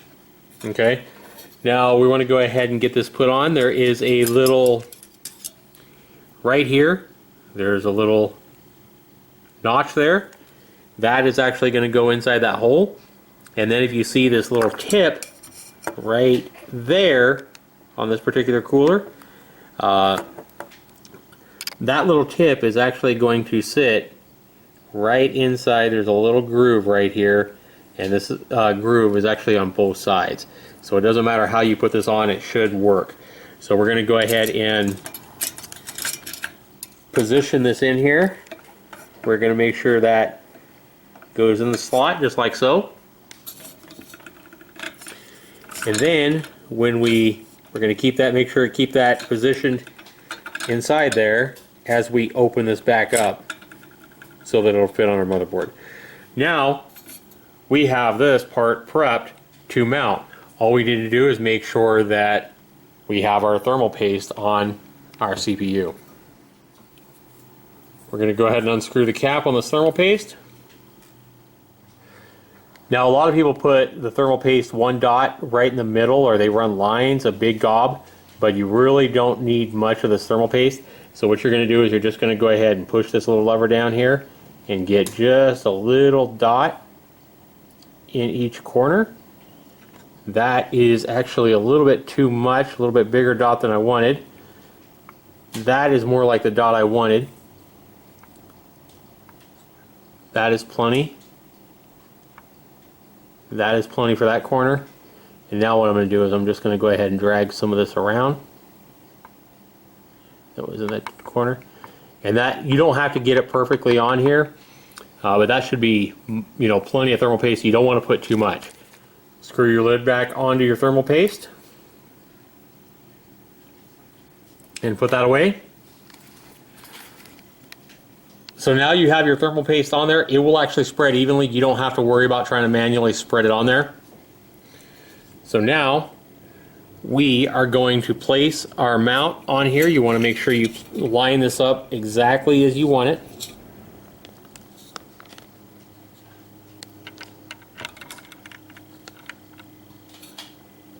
Okay, it's going to slide around a little bit on that thermal paste. So you want to make sure that you get it just about where you want it. And then you're going to make sure that you line these holes up.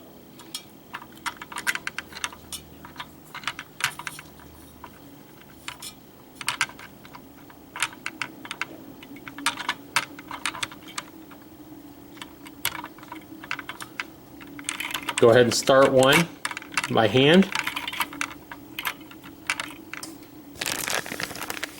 You're going to want to move over, tighten the opposite corner again, as we've already talked about. You're going to have to push down a little bit on these things. Okay, so you're going to want to go ahead and start one corner. You're carefully going to want to make sure you hold this in position if you have to on your heatsink. Move to the opposite corner and go ahead and get two opposite corners started.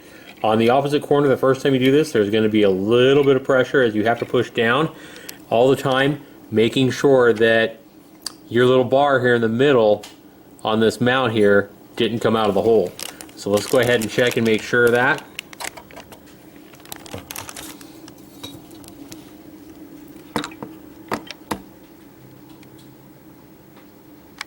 Okay, we can see that it's still properly mounted. Okay. Then once you get the opposite corner started, go ahead and start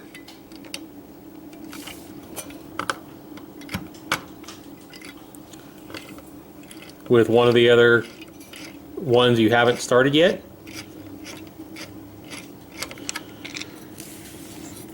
And then move to the last one. The last one, again, you're going to have to push down a little bit harder. There's going to be a little bit of fight back.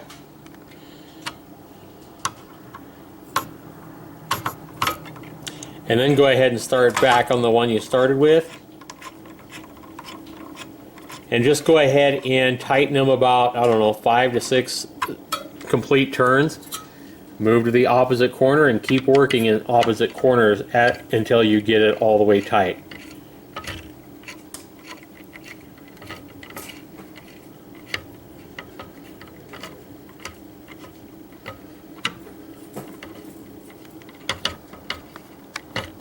You can see the springs there.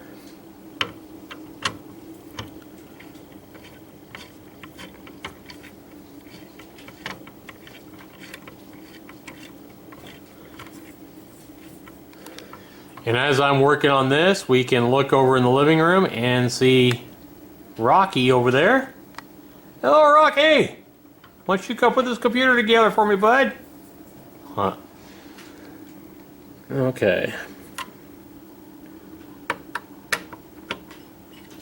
Yeah, just continue working in opposite corners on this until you get it all the way girded down nice and snug. You don't want to go too much further past snug again. Even though you're going to have a turning fan on here and everything like that, it doesn't need to be super tight. You don't want to strip anything out.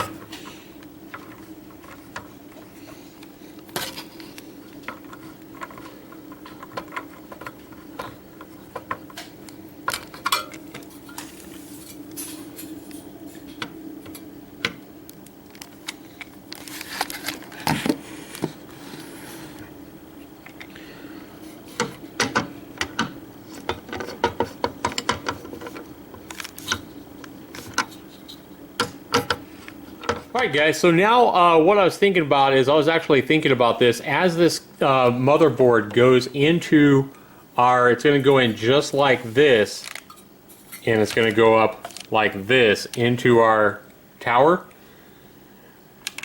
I was thinking about that, and I was thinking, you know what, I don't want to put the fan over on this side like I was initially thinking, because then I'm going to have the fan blowing hot metal, blowing hot air coming back into the computer. And that means it's going to go back out this way. I actually want that heat to go out through this exhaust fan right here. So it means that technically the best way to position this is the fan right over here. So before I put the fan on, what I want to do is I want to go ahead and put my memory in and get my memory situated first. So let's go ahead and do that next. And I have the memory right here. Let's go ahead and get this out of the package.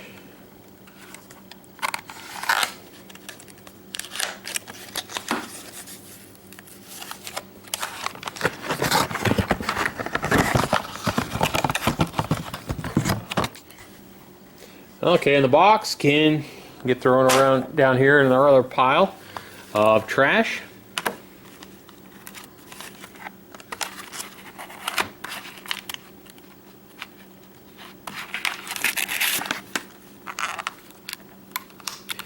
And open this memory up. There's just got to separate the two pieces of plastic here, like so. You know, this is pretty tall. Now this is from pretty tall, fancy memory. Again, you can touch it anywhere. Basically the same thing kind of here. This is basically here, this metal around it is just a heat sink to help dissipate the heat from the memory chip itself. So just make sure you can touch it anywhere around here. Just make sure you don't touch those gold pins. Okay? So you're going to see that all your memory is notched right in the middle, but it's not exactly in the middle. So for example, this side here is longer than up here. So you're going to look for how it's positioned on your motherboard here. And you're going to see that my long side is actually coming from the right. So it means that my fancy Trident Z there is going to point towards this, well, it's on both sides, but it looks like the sticker there is going to point towards the CPU. So to do this, you want to go ahead and match this in colors. So if you only have two sticks, you're only going to use the black or the gray. It doesn't really matter which you use. But we're going to go ahead and try using the first memory slots first. That would be the black ones. To do that, we're going to pull back. Now most memory slots on motherboards, both of these are going to pull back. But on some gigabyte boards, one of these doesn't actually pull back. So we're just going to go ahead and pull the two black ones back over on this side, and then we are going to line up our memory on both sides of the slot like that. And as long as you got proper light, you can see that your notch is going to be properly situated with a notch on the memory slot there. And then what you're going to do is you're just going to go ahead and push down. And when you push down, your tabs should click into place. Now, like I say, Gigabyte's the only motherboard that I've seen that doesn't have these where they can pull back on both sides. I don't know why they've done that. I guess less things to break. or maybe it's a little bit cheaper for them to build them like this, but it works just fine. And then once this tab over here clicks into place, or if you have another motherboard that does have, where you pull them back, both of them should click into place. If they don't, just push it down a little bit more on the side that's not clicked into place yet. And that's all there is to it. So we're going to go ahead and take our other stick of memory. Again, it's going to be the same thing. The sticker is going to go in, and just make sure you're using either both black notches or both gray notches, or whatever color your memory card. I've seen some that are blue, some that are green, but just make sure that if you're only using 2 sticks of memory in a 4 slotted motherboard, you want to make sure that you're using matching colors. Okay, that side's in, and then this side here, push it down until it clicks into place, just like that. So our memory is now in, and we can check and make sure that we have just used the 2 matching black memory slots there.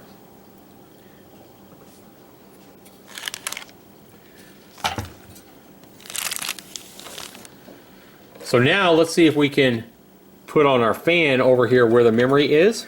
See if we have room. We may have to move our memory. If this will not fit, if the memory blocks it from getting snapped on properly, we may have to move these 2 memory modules over to the gray slots, and that won't cause any problems or anything like that. The only reason I'm doing it like this, or trying to, is that if I ever decide to add maybe another set of 16 gig memory into these other slots to give me 32 gigs, these will be easier to put that in, especially when my motherboard's already installed in the computer. Okay.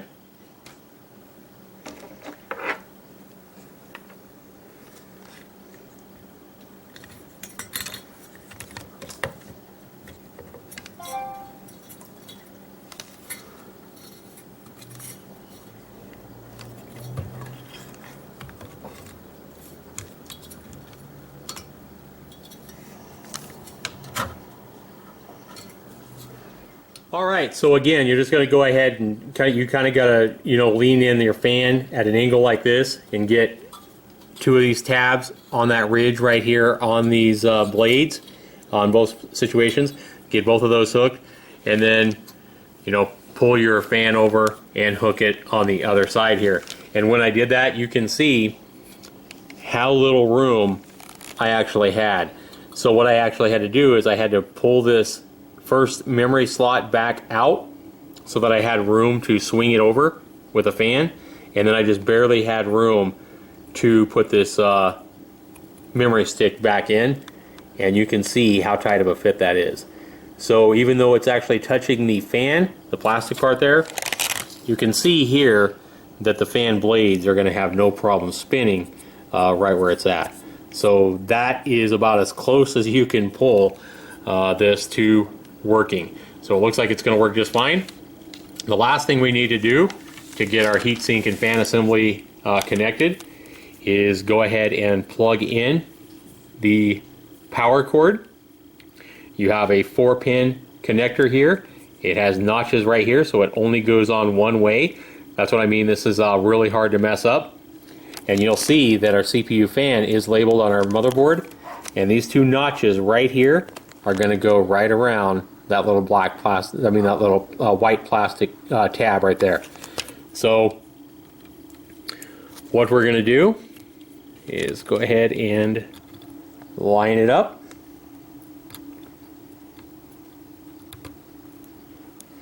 And push it on just like that. Okay. Now we have a lot of slack in the cord here. We'll want to go ahead and tie this up just so that the cord isn't getting over here in our fan and that kind of thing. So we'll want to go ahead and use a twist tie, an all plastic twist tie, not a twisty, but a zip tie rather. And we'll want to go ahead and tie that up.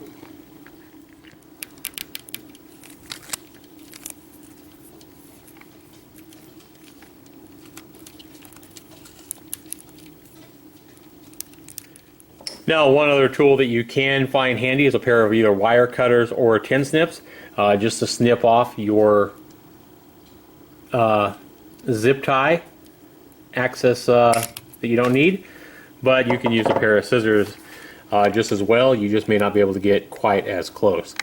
So that'll actually keep that out of there, and that makes it look pretty nice. Now I can just actually tuck this right up in there. So make sure that if you do tuck it up in here that, you know, it's not coming too close to your copper tubing. I don't think it would get so hot that it melted your wiring, the plastic around your wiring, but make sure you don't tuck it, you know, up against any of the metal here.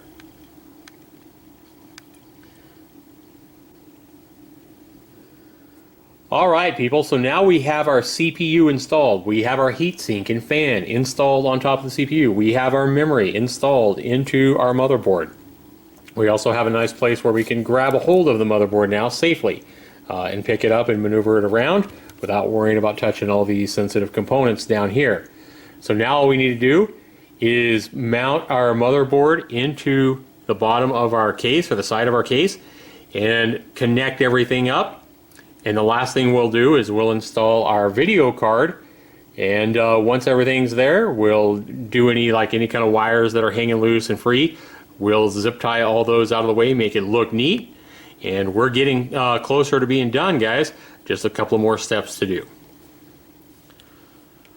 Okay everybody, so the easiest way to mount our motherboard into our tower is always going to be laying the tower down. So I'm going to go ahead and gently bring my tower up here and lay it down flat on its side.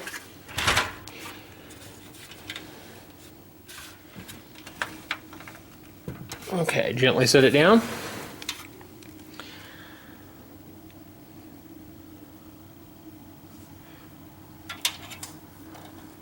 Alright, let's go ahead and get this fan cable out of the way right now. Let's go ahead and move that down here. Kind of tuck it under so that's out of our way and not getting in our way as we try to mount our motherboard. And you'll see that this particular tower here has some standoffs and built in, so that'll make everything a little bit easier. And what we want to do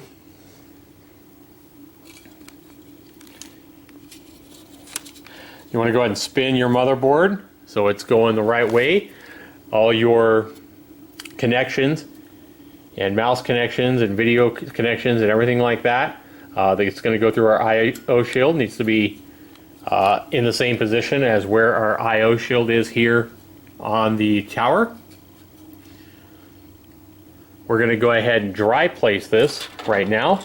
Kind of take a look at it and see how it fits in. Make sure it all fits in correctly. Okay.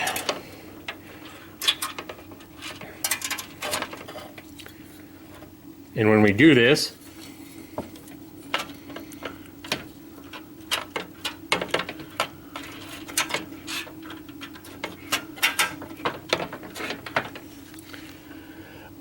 we see we have standoffs here on the motherboard that are going to be screwed with the motherboard screws that came with the case. So we have one here, we have one here. We see those two match up. And then we should have another one right up here. You can see it up at the top. So those are the three holes that are going to be close to the back side of the case. And then if we look at our motherboard here, we see we have one more hole right there. And we see we have two more right there. And then up at the top, up here, we should have yet one more, and it's right there, okay? So if we pull our motherboard back out now, gently set it down. Let's go ahead and take a look at what we got here while I tuck this cable here. It's not wanting to cooperate, wanting to pop back out on us. Okay, you stay under there, bad boy. We'll see here that we have one of these standoffs here that doesn't allow a screw to be put in, but instead this just pokes through our motherboard here, okay? So we have here, we want to go ahead and count all our holes here and make sure that, what we want to make sure of is we want to make sure that there's no standoffs that are going to be rubbing up against the underside of the circuit board that could cause a short out. In this particular case, we know that's not going to happen because we can't manually detach or attach any of these standoffs. So they're never going to put standoffs on here that aren't going to be used for any standard motherboards. So we're good just making sure that this little notch here, the one that's doesn't allow a bolt, is in one of the holes in the board towards the middle. It's actually going to go in this hole right here as you look at it from the motherboard. And then we're just going to put screws that came with our case into each of the others. We're going to want to make sure we line it all up. The first thing you got to do is you got to line up this IO shield and these ports here, these connections going through here. So you can come around and look at it from the outside if you want. And there's going to be a little bit of spring here. You're going to have to push the motherboard. I would actually just use where your fan is, and I would just push it towards the IO shield just a little bit, and you should see that everything lines up just like that.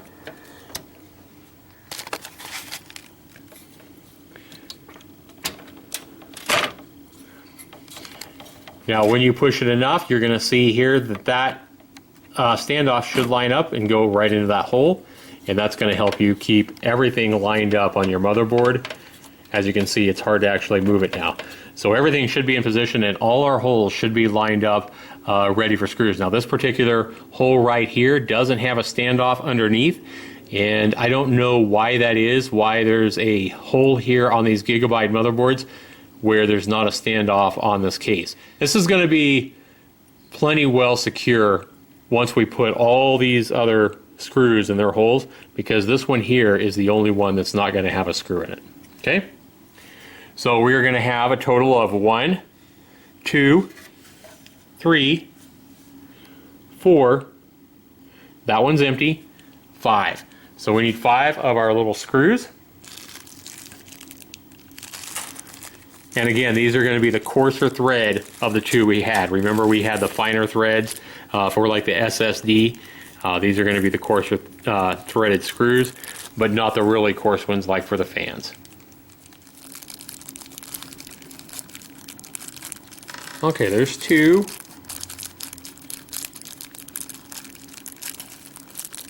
And squeeze these out. There's 5. Okay. Okay, let's go ahead and start one screw here.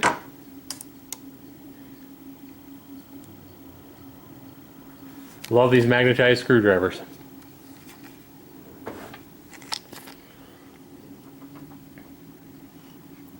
Okay, I would go ahead and start right in the middle on the side. And again, you don't want to put too much pressure on this. Remember, you have a lot of leverage with your screwdriver.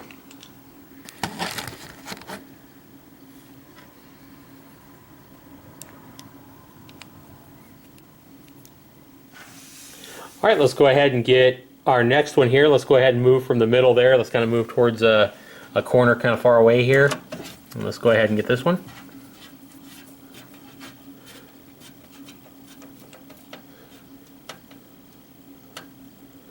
Now the next opposite corner would be down here.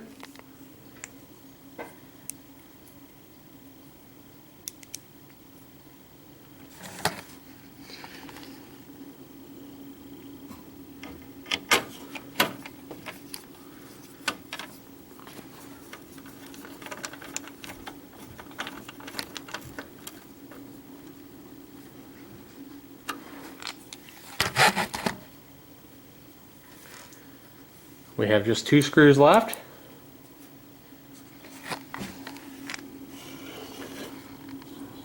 Go ahead and get this one here.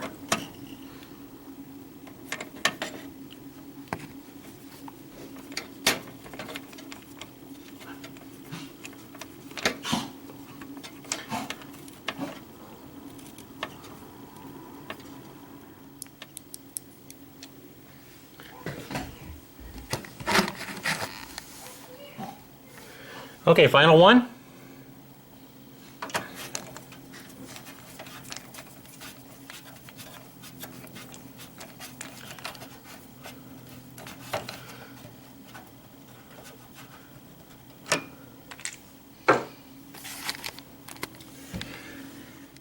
All right, guys, looking good. Now that we have our motherboard securely screwed in to our case here, everything's looking good. Let's go ahead and stand our case back up.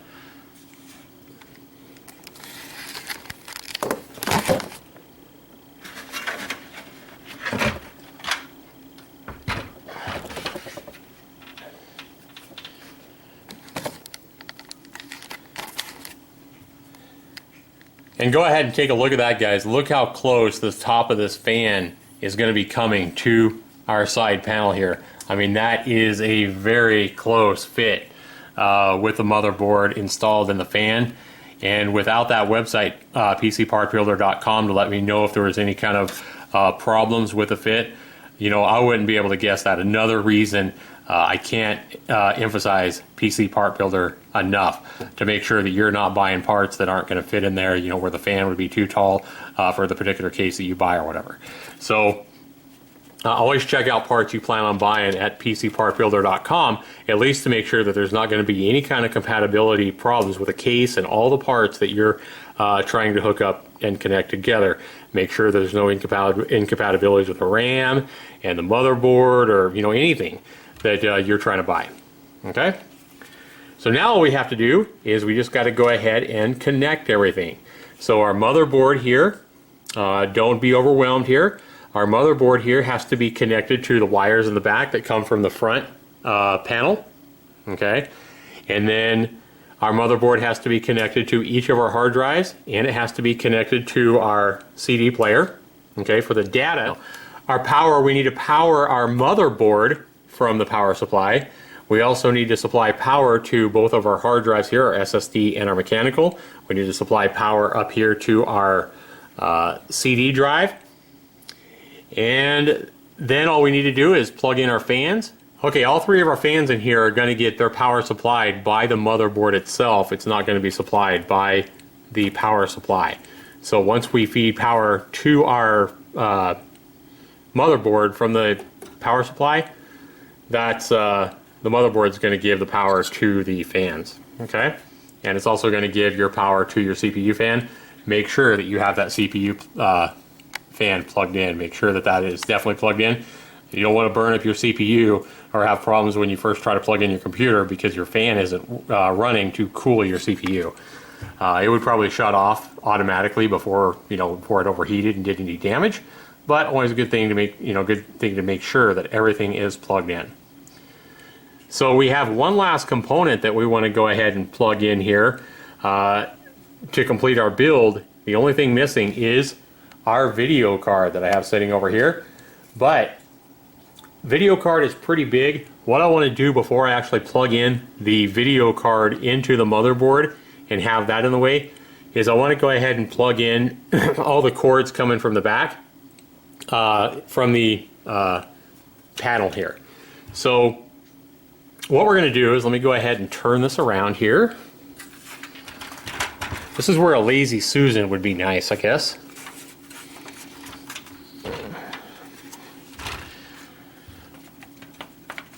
Okay, so what we want here, guys, is let's go ahead and untuck these from back here.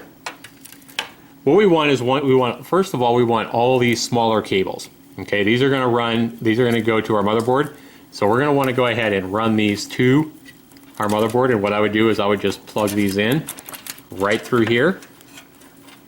And I wouldn't zip tie any of these cords together yet, because what we want to do is before we do any zip tying of any cords, we want to get it all together. We want to test it out, make sure that everything's running properly before we zip tie all these cords together, because if something's not correct, or we need to take one of the parts out, the motherboard, the video card, or whatever, and have it replaced, that's just more stuff we have to do. We have to go and cut all those zip ties. So zip tying everything together and making everything look neat is really one of the last steps we're going to do. Okay? So we're going to go ahead and tuck in these little ones first. We're also, this cord here is going to be for our USB. We're going to go ahead and push this through as well. And then our HD audio cable is going to need to be pushed through there as well. All of these cords will be connected. So let's just go ahead and bring them all through.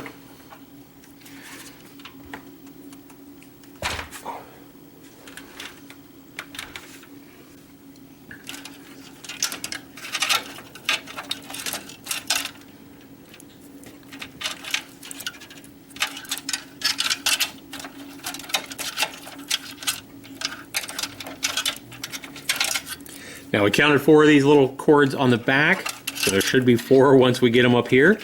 So you might want to check and make sure that you have them all threaded through. You're not leaving one back there. Come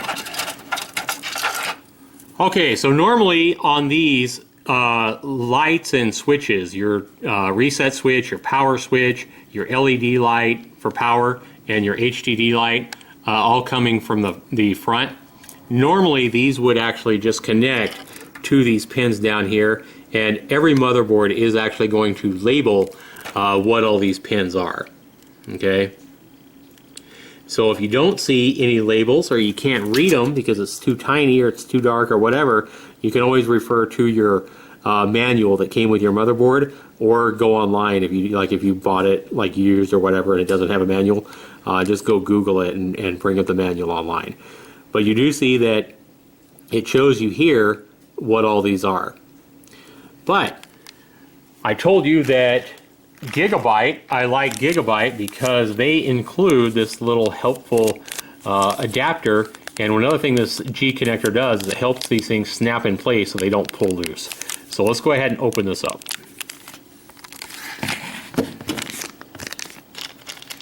Alright guys, I'm going to have my son here help me hold this this back just a little bit more so we can actually see these indicators on this motherboard. I just want to show this to you here. And let me go ahead and give you some light here with the flashlight. Give you a little more light.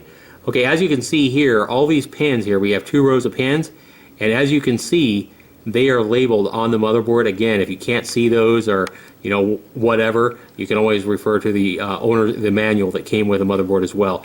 So we see power LED, the positive and negative, HD, positive and negative. We see everything labeled right there. So our positive LED is on the top, HD LED is on the bottom. Okay, you can go ahead and let it go, Christian. Okay, so now, okay, remember how on the motherboard when we read it here underneath, it said that power LED was on the top left and the HD was on the bottom.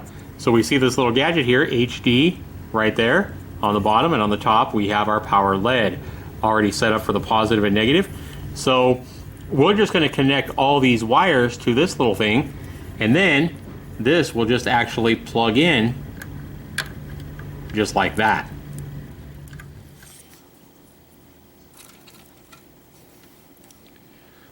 Alright guys, so we're just going to go ahead and take our reset switch here, and you see it's positive and negative here. Keep in mind that on a switch, positive and negative does not matter, so this is really doesn't matter how you actually put this in. Okay, so for the HDD LED, you're just going to go ahead and put that in with the HDD LED pointing out. You want to just make sure that your writing is pointed out here, and that will actually match up with your positive and negative polarity. The polarity on the LEDs do matter, but as long as we point the HDD LED out here and slide that in, our polarity should be correct. So we're just going to go ahead and align it. We're going to go ahead and push that in until we hear a snap. There we go. Okay. And again, remember people, the power switch polarity does not matter. Okay. Alright, so once you got your little connector here that Gigabyte supplies onto all your wires, and again, it's just matching up the words with what it says on the wires. Every wire pair is labeled. Now, if you have a motherboard that doesn't have this little connector, for example, you have another brand of a motherboard, it's really easy as well. You're just not going to have this little connector. You're just going to follow the diagram that I showed you below this panel here, and you're just going to slide each wire onto the pins, and they just slide right on. And just make sure that on the LEDs, on the power LED and the hard drive LED, make sure you get the polarity correct, minus and plus. Now, some cases have colored wires, and if they're colored wires, the way to know what's negative and what's positive just from the color is if, for example, you have a blue or a green or red wire or whatever coming in, and a black, usually you'll have a colored wire and like a black or a white wire. The black is usually your negative, and the colored is going to be your positive. So black or white is usually your negative, and then any colored wire is going to be your positive. Same thing if you have these wires like this. One of them is going to be striped, one of them will be black. The striped one is going to be your positive. But you can always refer. If you have any questions, don't take my word for it. Refer to your manual. So once you get this all connected to your connector here, you're going to look at it. You're going to see that you have a little blank spot right here with no pins. And if you look here, at your connector, you see that that blank spot is on the top. So go ahead and align that. I'm going to have to turn this just like that, and it should slide right on. Notice here that the power lead, just like we said before, is on the top left, just exactly the way we want it. So again, don't force anything. It should slide on pretty easy.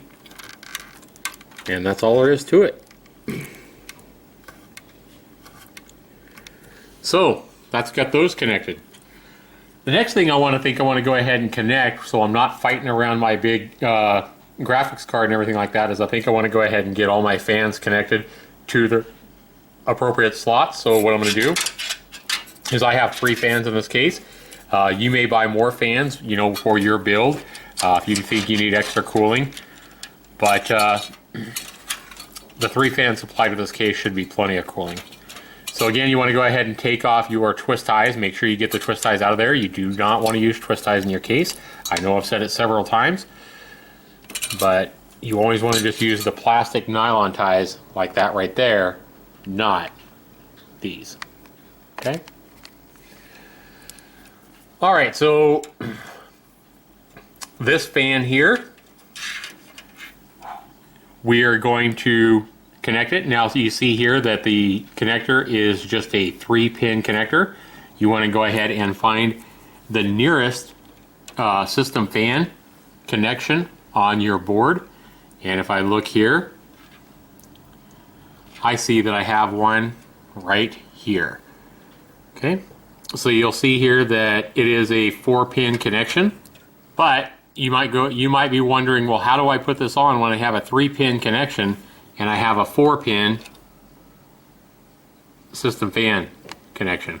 Well, the way to know is you're going to have, again, it's only going to go on one way. And so you're going to have your little grooves here. See the little black grooves on the bottom? You are going to align those with the plastic. There's a plastic little pin right there. Let me show you, because you can't really see it in the dark there. Get some light on it. There you go. You see that? Those grooves are going to go right around that piece of plastic right there. So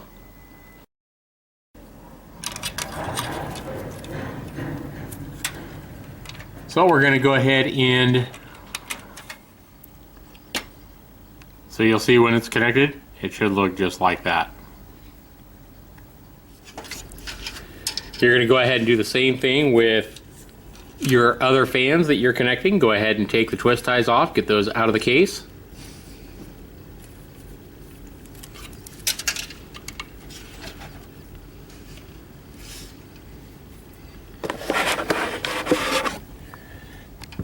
Now you'll see here for my top fan here, I'm going to go ahead and run it to its closest connector, and you'll see that I have a system fan connection right there. System fan. So again, 3-pin connector. I'm going to put these grooves right around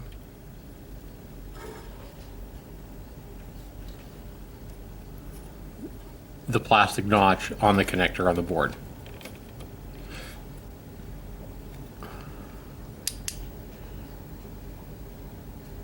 Closer view of that.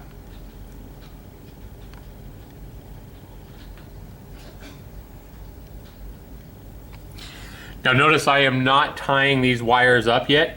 I will actually worry about making everything look nice once I got all the parts in here and after I make sure that everything is working correctly. So let's go ahead and untie this twisty here on our 3rd fan.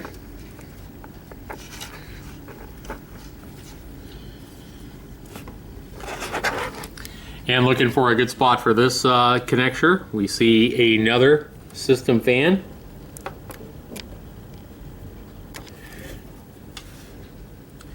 And it's the same thing. It's no different than our other two fans.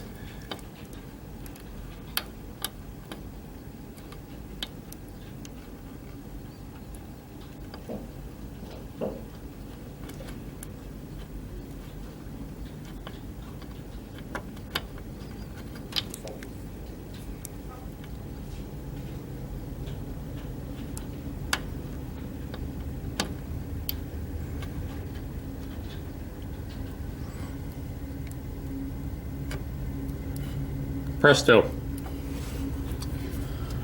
All right, so we got those connected. Now, if we remember, we had another cord we brought in from the back. Actually, two more cords. We had an HD audio cord that we brought in, and then we also had here's our HD audio cord. So we just need to find the right connection spot for this, and usually it's going to be over in the bottom left as you look at your board.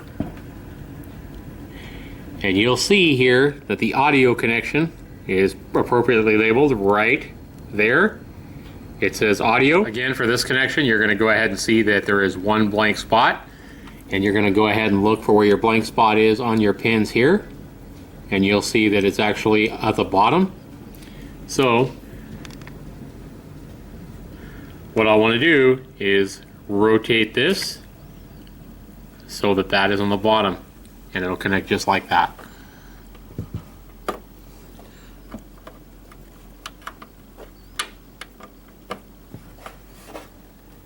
Go ahead and push it in firmly, but again, don't force anything. Make sure it's a nice snug fit. You can kind of pull on it gently to make sure it's nice and snug. And that has been connected.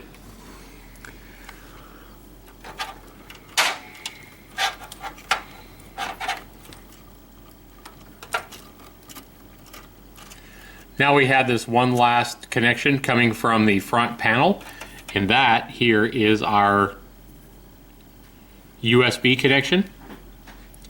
So you'll see here that I brought this cord in through the bottom, but you'll see that on my board my USB connections are actually further up, and I'll actually want to use the number 1 USB 3.0. Don't think it really matters, but I always like to go from lowest to highest. So this will not reach all the way up there, so I brought this in through the wrong hole here. So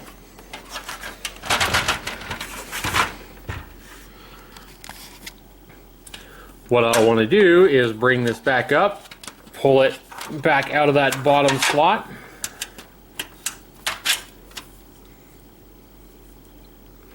and I want to go ahead and take it right through this middle hole there.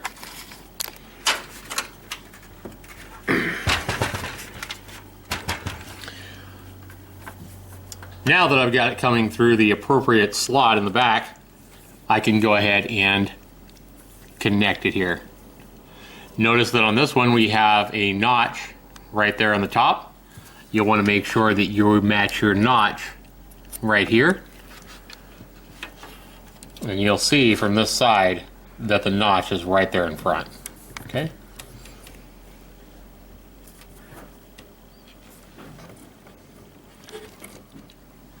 Okay, so let's go ahead and push that in.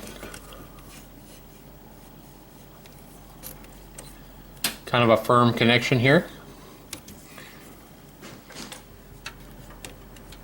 Okay, now we have all the cables coming in from our front panel here. Those are all connected to our motherboard. All three of our system fans have been connected to our system fan connections for power on our motherboard. Now we simply need to go ahead and plug in all our power cables. So again, we want to go ahead and undo the twisty tie here. No twisty ties allowed in our computer. There's one thing I'm going to teach you guys from watching this video. That will be it. Alright, so as soon as we get all these undone, we're going to go ahead and straighten these out here and figure out what we have. First thing we want to do is we want to go ahead and look for our biggest cord. Kind of untangle these a little bit and get these situated out. Okay.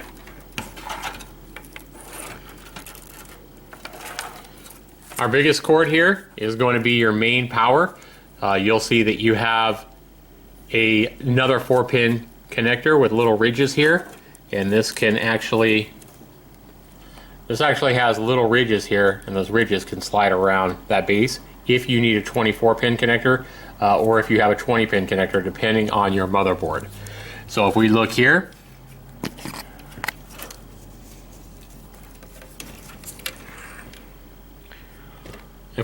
we can see that our motherboard is going to take all of these. Okay, they used to slide. Some of these actually slide on, but this one here actually just clips on with those two little grooves like that. So you just kind of snap it on. Okay, after you snap that together, you're going to see that this is not a notch, but this is actually a clip. And this is going to clip onto your connector. And right here, I don't know if you can see it, but there is a little ridge right here on the motherboard connector, and that's what that clip on that connector is going to clip to. Let me turn my flashlight on here and see if you get it. Okay, there, with the flashlight right there, you can kind of see right above the sticker.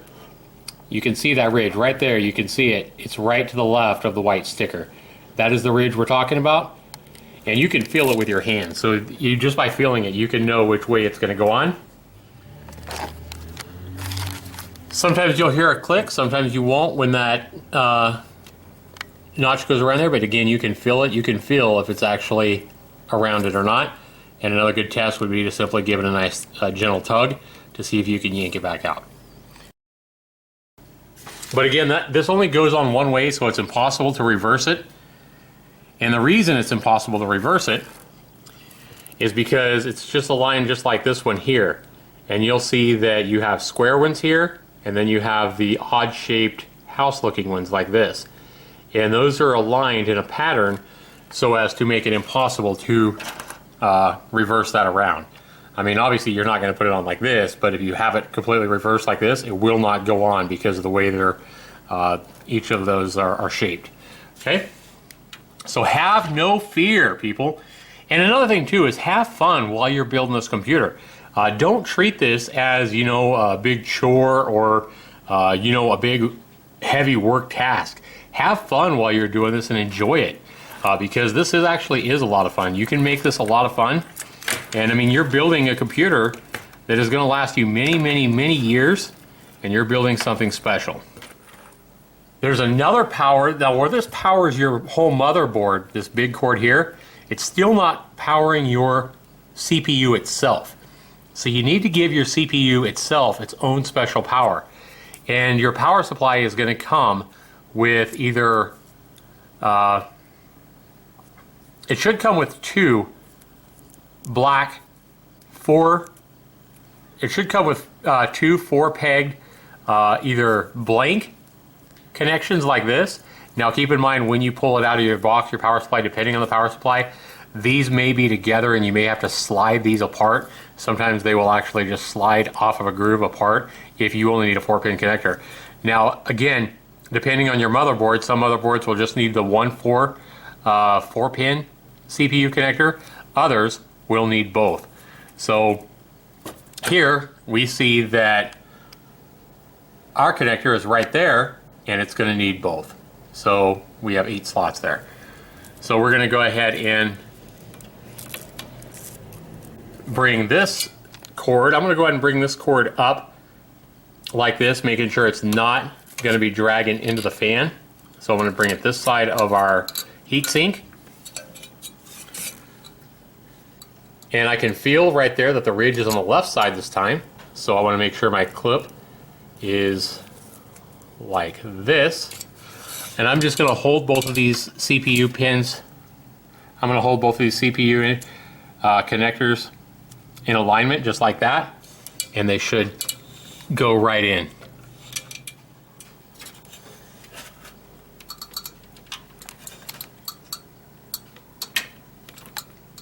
Just like that. And you heard it click. So that's how that goes.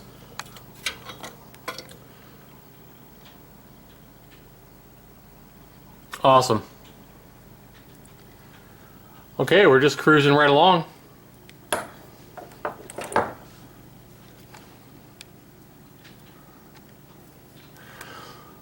Okay, one thing we could have done before we actually connected both of these, and we might have to unconnect them to get our graphics card in, but I think we'll be able to slip the graphics card right into these. Let's go ahead and get our graphics card in before we go any further. And a graphics card is actually going to go in a PCI Express slot times 16. So you want to make sure your board has a PCI Express 16 slot for a video card. I'm sure that it will. Especially if it shows compatibility on PCPartPicker.com. You'll see that my top slot here says PCI Express times 16. I do have the ability for SLI, however, but this one only says PCI Express 8. Okay, so what's going on with that? Well, they're actually both. Both of these slots here, PCI Express slots, are PCI Express slots times 16. However, when you use the second one, what it does is it splits 8 and 8 between the two. So that's what gives you your SLI. Okay, so if you're only using one, you want to make sure that you're using your PCI Express 16 slot, not the 8. Okay, and to confirm that, we can go ahead and check it out in our user manual that came with our Gigabyte card. And let me go ahead and find that here. All right, under product specifications here, we'll see that onboard graphics expansion slots right here. PCI Express slot times 16 slot running at times 16, PCI Express 16. Notice we only have one of those, the other one said times 8. For optimal performance, if only one PCI Express graphics card is to be installed, be sure to install it in the PCI Express 16 slot, not the PCI Express times 8 slot. Right there. Okay? So, if you ever have any questions, either go to the internet, use Google, use the manufacturer's website, or refer to your instructions. Okay, so we got our graphics card here. We are pulling it out. Okay, you want to make sure you keep these boxes for your graphics card and all your parts, especially if you have any rebates. You'll need to make sure you cut off the UPC code right there and make sure you send that in for your rebate. Okay. And get those rebates done ASAP. Don't postpone it, or you'll find out that you'll end up postponing it, putting it off, and then it'll be too late. So what did we get in here? Did we get a poster, or what did we get? This looks like some kind of a cool poster. Let's see what this is. Oh, wow. I guess this is what we paid the $350 for, huh? Arm yourself with EVGA. That's pretty cool. And then it looks like it has like a movie cast or whatever, but this is Premium Services 90-day step-up program, world-class warranty, EVGA advanced RMA, current promotions. That's pretty cool. I like that. It looks just like a movie poster. I think that is the first time I've ever got a poster included with a video card. Of course, then again, I think this is the first time I've spent over $300 on a graphics card. I think I've spent $200 and something a couple of times, but not $300.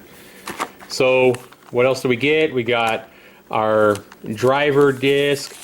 We got a cool little sticker here. Again, putting a sticker on your case will definitely make your computer run faster. Right. We got a little cool little piece of paper here. Some more junk, and then what is this? Wow. This is more stickers for your computer. Those are big stickers. I've never seen stickers that big given to you by a video card. Well, see, there you go, guys. I probably convinced you to buy the EVGA 970 graphics card just because of the poster and the big ass cool stickers that you get that you can put on your tower if you want to. Alright, too funny. Alright. So EVGA gives you a converter cable. And they give you another one. They give you a DVI to VGA converted adapter here. That's a DVI to VGA. Okay. I won't need that, but I have several of those already from previous graphics cards that I've purchased over the years.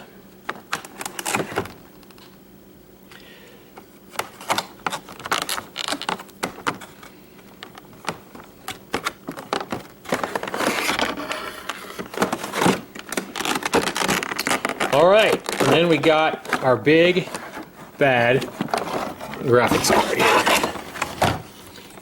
here. And all this superb plastic wrap.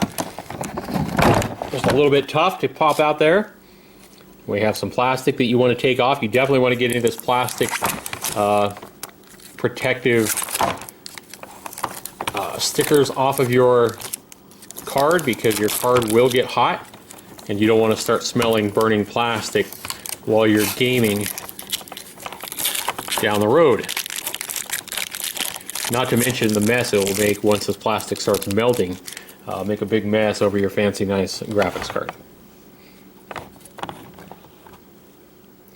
So again, your graphics card, just make sure you hold it if it has any circuitry. This one doesn't look like it has any exposed circuitry showing, but if it does, make sure you are not touching it. And then again, make sure you're not touching any of the pins. That is a lot of plastic for a video card. They're going to make sure that doesn't get damaged in shipping. Okay, on this one we do see that our pins are covered with this little protector. Make sure you take that off or it's not going to fit very good. Again, make sure you're not running your hands along the gold connections there.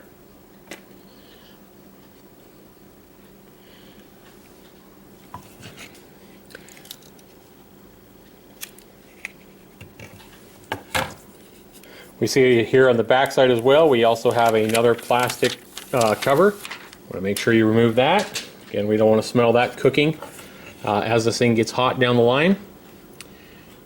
Alright, so we can see here that this is what's going to hook up on the outside right there. So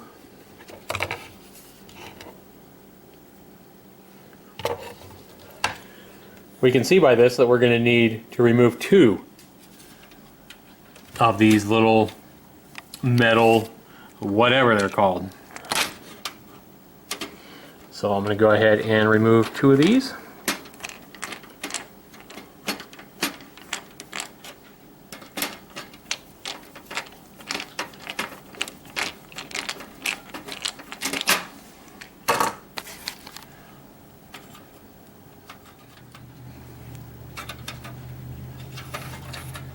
Okay.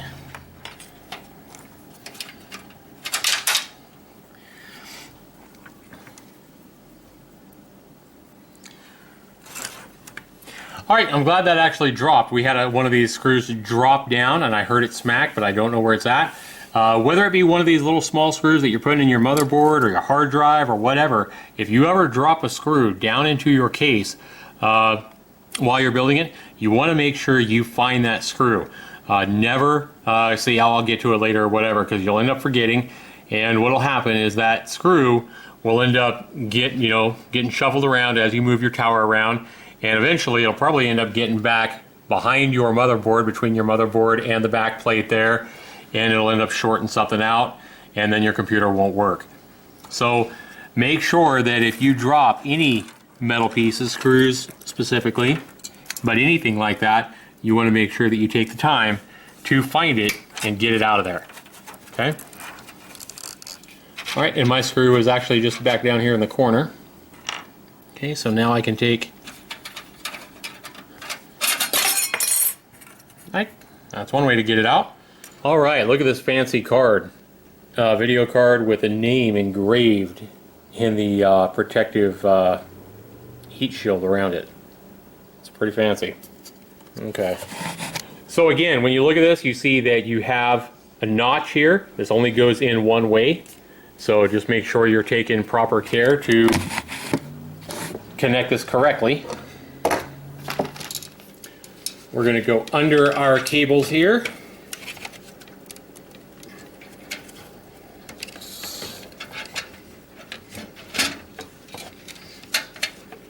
Okay, we actually took one wrong out here. We went one too high on that.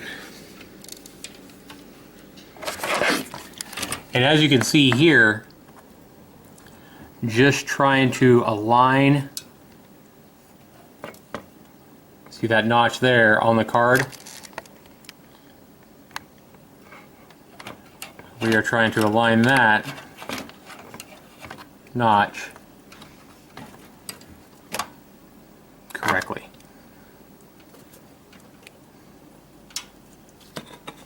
So once you get it all lined up, you're just going to go ahead and push firmly, but not too firmly. You don't want to break anything. You never want to go ahead and force this stuff with these kind of computers.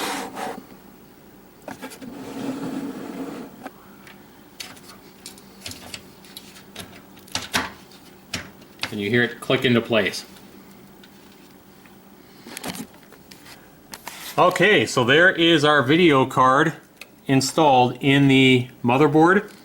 Now, if you need to go and take this video card out down the line, make sure that you don't just yank it out, because there is a tab right down there. That tab right there needs to be pulled to allow you to actually pull your mother card out. If you don't actually pull that tab and you just keep pulling on it, you're going to force something and you're going to break your probably your slot on your motherboard and or your video card. So just be really careful. Okay, so let's go ahead and put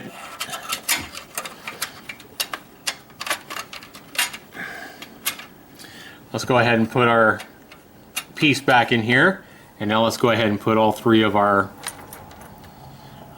screws back in as well.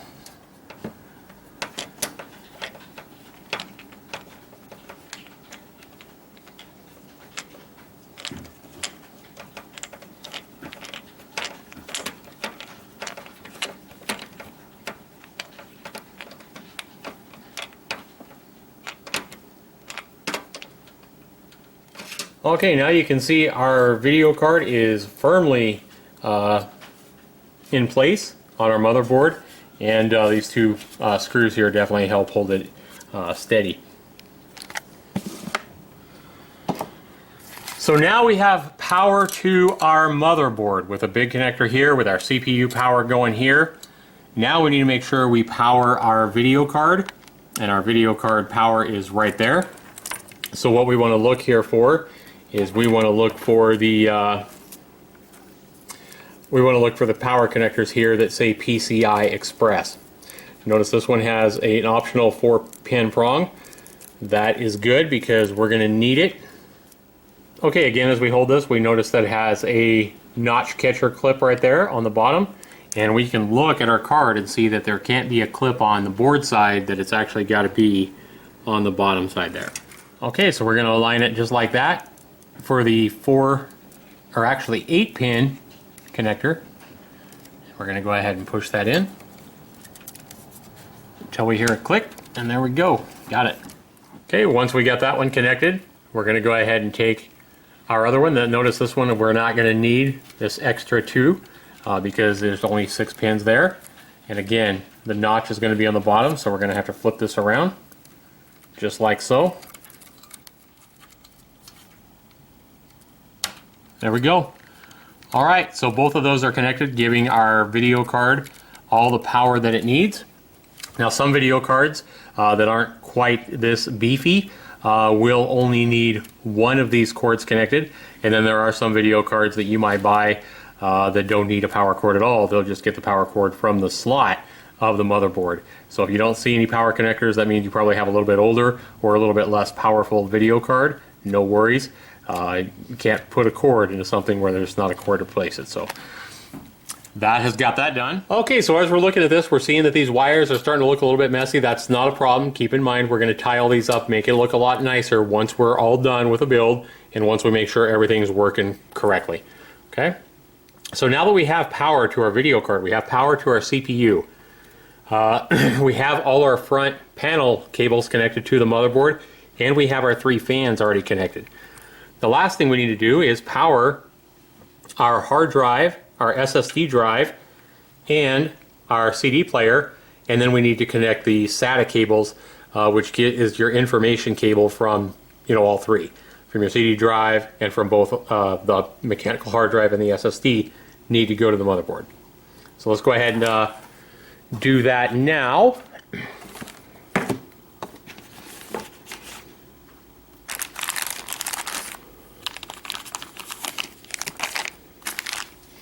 Okay, in each of these bags we should have a couple of SATA cables, as they call them. Usually they package these in two. So we're going to go ahead and open both of these up because we're going to need three. We're going to need one for the mechanical drive, one for the SSD drive, and then one for our CD DVD player.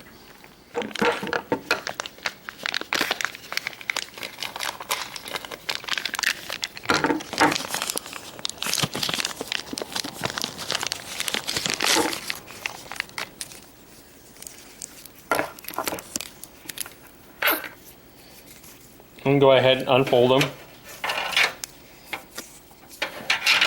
So there's two, we'll just need one more. Alright, you'll notice that on these cables, the way they've actually equipped them, on one end we have one cord that has a bent connection like that, and the other end has a flat, straight connection, and then the other cord that they give you is straight on both ends. Okay? So what I like to do a lot of times is use that bent end. Depends on your motherboard and what the connections look like, but the bent end can come in handy if you need it in some situations. So what we're going to do first of all is we're going to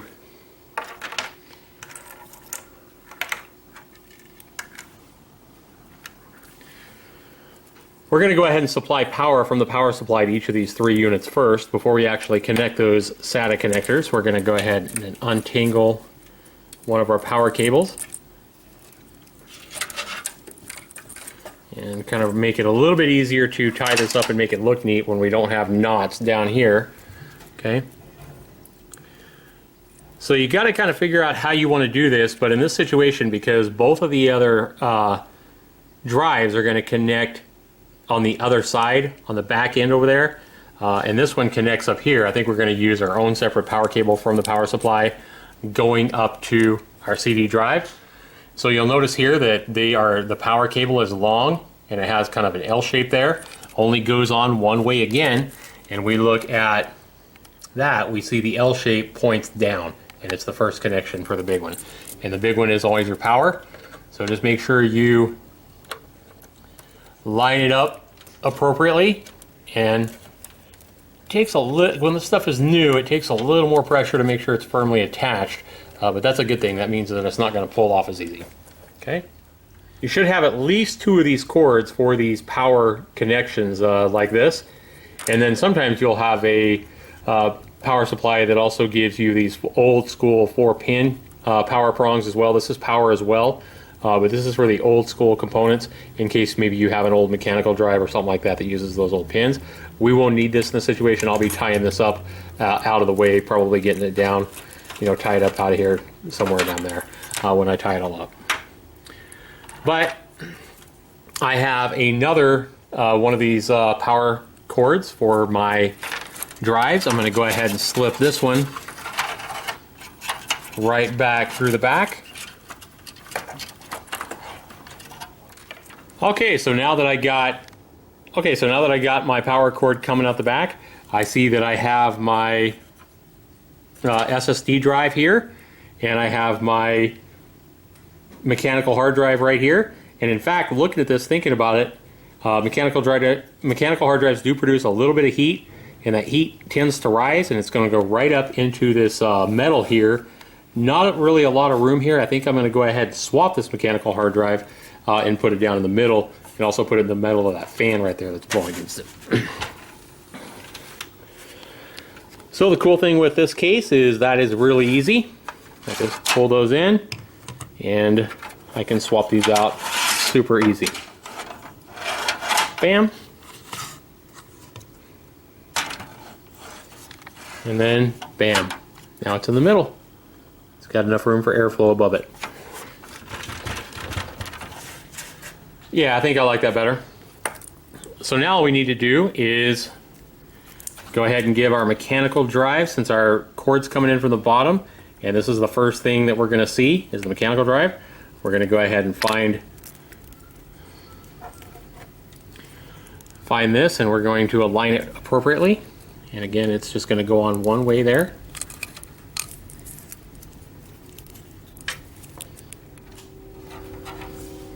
Okay. Now that that's nice and snug, that next one won't be quite enough. I mean, we could yank the heck out of it and try to, you know, make it work, but, you know, really, why do you need to do that?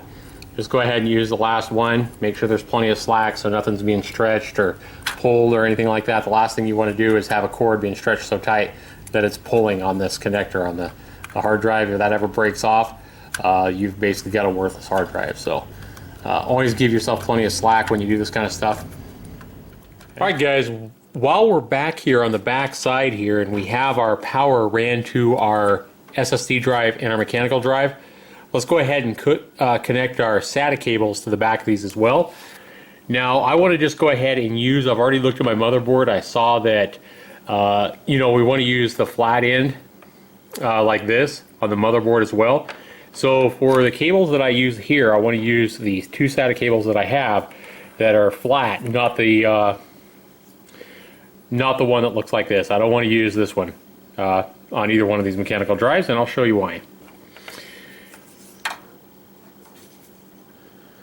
Okay, so SATA connection on our SSD goes on just like that. And then if you look at these, it's the same kind of thing, just a small L.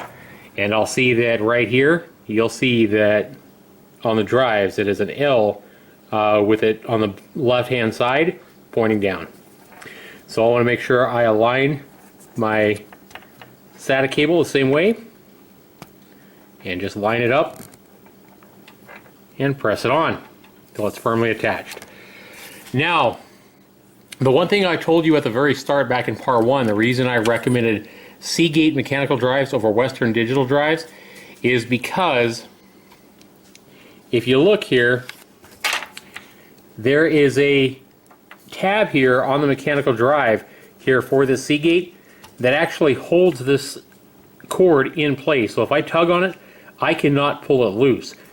Now, the mechanical drives for Western Digital over the past year or two, they stopped putting this little piece of plastic on that helps hold this in place. So like right now, to actually get this cord off, I cannot pull it off unless I yank and break something. So I would actually have to press down on this tab. There's a little silver tab on the top that I need to press down to release that. So the Western Digital hard drives do not have anything to hold this cord in place any longer, and the cord can just fall right off. The last thing you want to have happen to you, while you're running your computer, is to lose all data on your hard drive. And it's just such a simple piece of plastic. I don't know how much Western Digital is saving by not putting that connection on there that used to always be on there. But for some reason, somebody got wise, Western Digital, and decided they could save half a penny per hard drive by not having it clip in place like that. And I have no idea why they did that, but that is why I can't recommend Western Digital hard drives anymore. I bought a couple of them in the past couple of years for different customers and everything like that, and I saw that they no longer clipped in place, and I can't recommend them. So I'll go with Seagate now, even if I have to pay a couple of dollars more, especially for my computer. So now these two SATA cables, I'm going to go ahead and run those back through so I can connect them to my motherboard.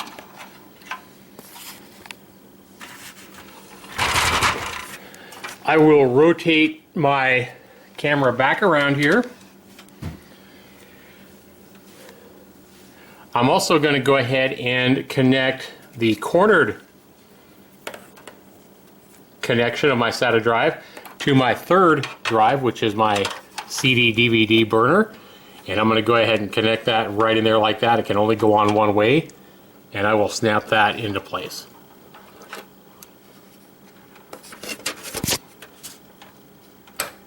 There it goes. Okay, so now I have three cords that need to give information to the motherboard. Okay, so what I do is I need to look here, and I see that right here is where my SATA connections go. I see it's right under the video card, and I can actually see, if I get past these cords here, and I can actually see more SATA connections above the video card. So I hope we didn't place the video card in too quickly. Maybe we should have connected our SATA cables first. So let's go ahead and take a look at this and see if we can't read this. Okay, again, there is our video card. Underneath our video card, we can see that we're looking for the L-shaped connections. That first little connection on both sides, the top bottom, is not an L shape, but then we have one on the top, one on the bottom, one on the top, one on the bottom for this connector, and then right under the video card starts a one level connection for more SATA drives. Okay, so let's take a look here, and we see that right there we have a diagram. So the first one is 1, 0, and then that next one right into the video card is 3, 2. Well, we want to plug our SSD connector into 0. We want to plug our mechanical drive into 1, and then we want number 2 to be our CD drive. Okay, so number 2 is going to be right on the very top, and then the first SSD cable is going to go in the second connection, and our mechanical hard drive is going to go in the first one.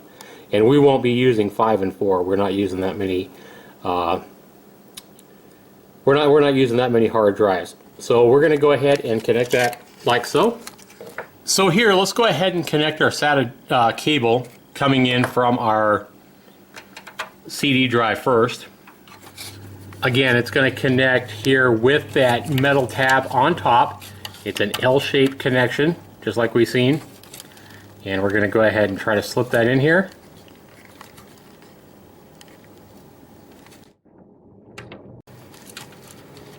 Trying to look here between the wires, and it didn't snap, but I can tell it's actually, I can feel that it's actually plugged in, and I can gently pull on it to see if it comes out, and it is connected. Okay, so that's the SATA cable from our CD drive. Now we have our two cables coming in from the back. We have our two cables coming in from the hard drives.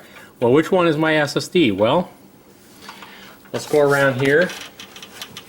Let's grab just one of them in the front, and let's pull on it.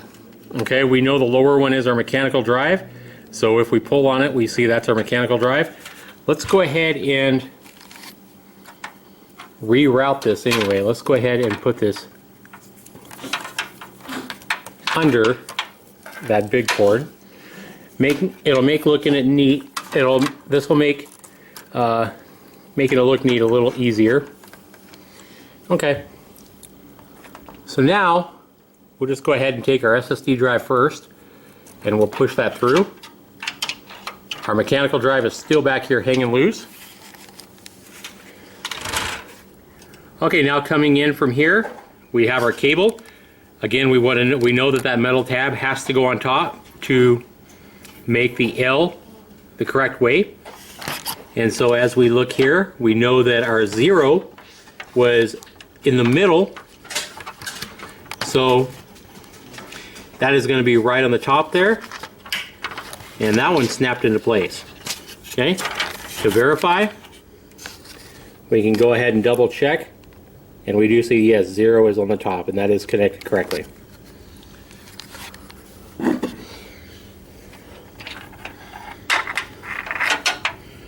Now we're going to go ahead and grab our mechanical SATA cable, push it through.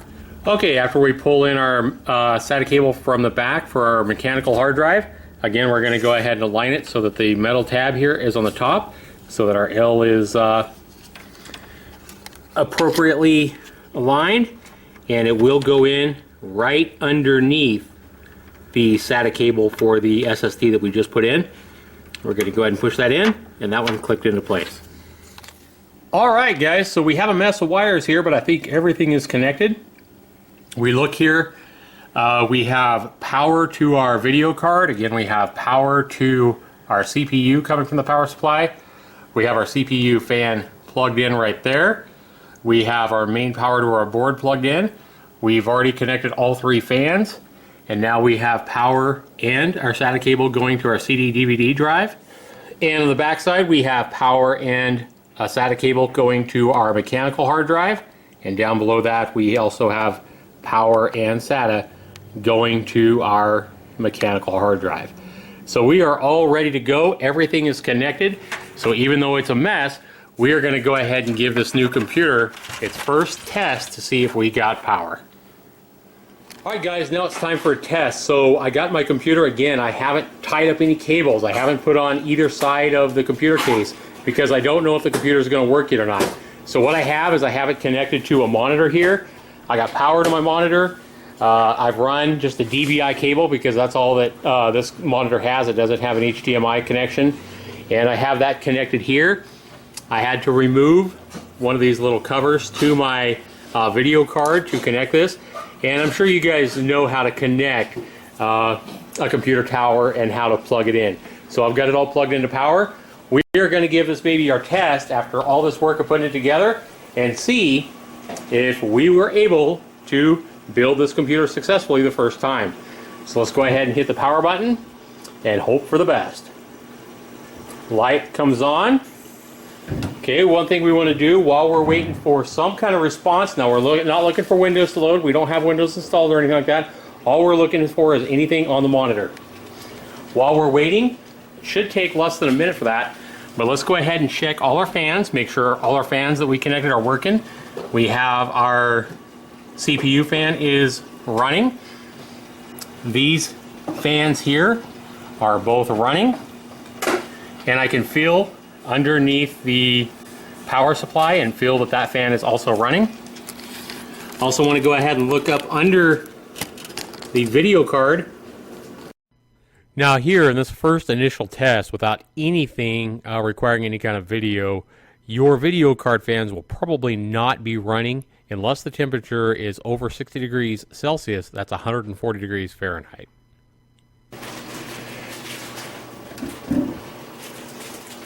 Okay, we don't have a response yet, but it might be because our monitor is not on, so let's go ahead and make sure our monitor has power.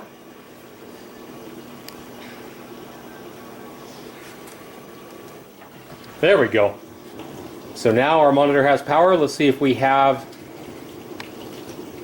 something telling us that there's no hard drive, and we do have that. So reboot or select the proper boot device. So even though our hard drives are connected, the reason it's giving us this message is because there's nothing to boot. The hard drives are completely empty. There's no operating system, so the computer doesn't know what to do, and it's basically telling you to put in a boot disk to install some kind of operating system or something so the computer knows what to do. But that is exactly what we want to see, and that's our first simple check to make sure it's working, check our fans, and check for this message. Now we can go ahead and install our Windows operating system and all our drivers and all the programs we want to make to have our computer run. Okay, so after you get that boot message from your computer, you're probably safe to go ahead and tie up some of these wires if you want to do that. Make sure you're using zip ties, and it doesn't take much effort. Maybe 5 or 10 minutes and a few zip ties. Again, no twisties. You want to make sure you're using the all plastic zip ties. Okay, just like that. And every computer is going to be a little bit different, so I'm not going to show you how to do that because it's going to be based on how you ran your wires and what your situation looks like. Now, as you can see here, this looks a lot neater than it did. I just kind of tucked this wire in and used a couple of zip ties at the back. And then in the front, look how much neater that looks with just maybe, 2 or 3 zip ties there, ran around some cords. Now here, I figured this was a good idea for me. That CPU cover, just instead of, maybe taking a risk of losing it, I decided to use the zip tie and just zip tie it right to the case. That way I'll never lose it. So that way it's always there if I need to just send the motherboard in for warranty. Now I'm going to go ahead and put these covers back on my tower. I'm going to go ahead and get Windows installed, all the drivers and all the programs I want on my computer installed. If you guys need help with that, let me know in the comments below. I'll either make a video or, direct you to good sources for that information. There's a lot of sources for that. I want to go and thank you guys for watching my video, being patient with me, and I hope that this video has helped give you guys some confidence in getting your first successful computer build. I guarantee you it's worth it. Thanks for watching, everybody. This has been Zaxter99. Take care.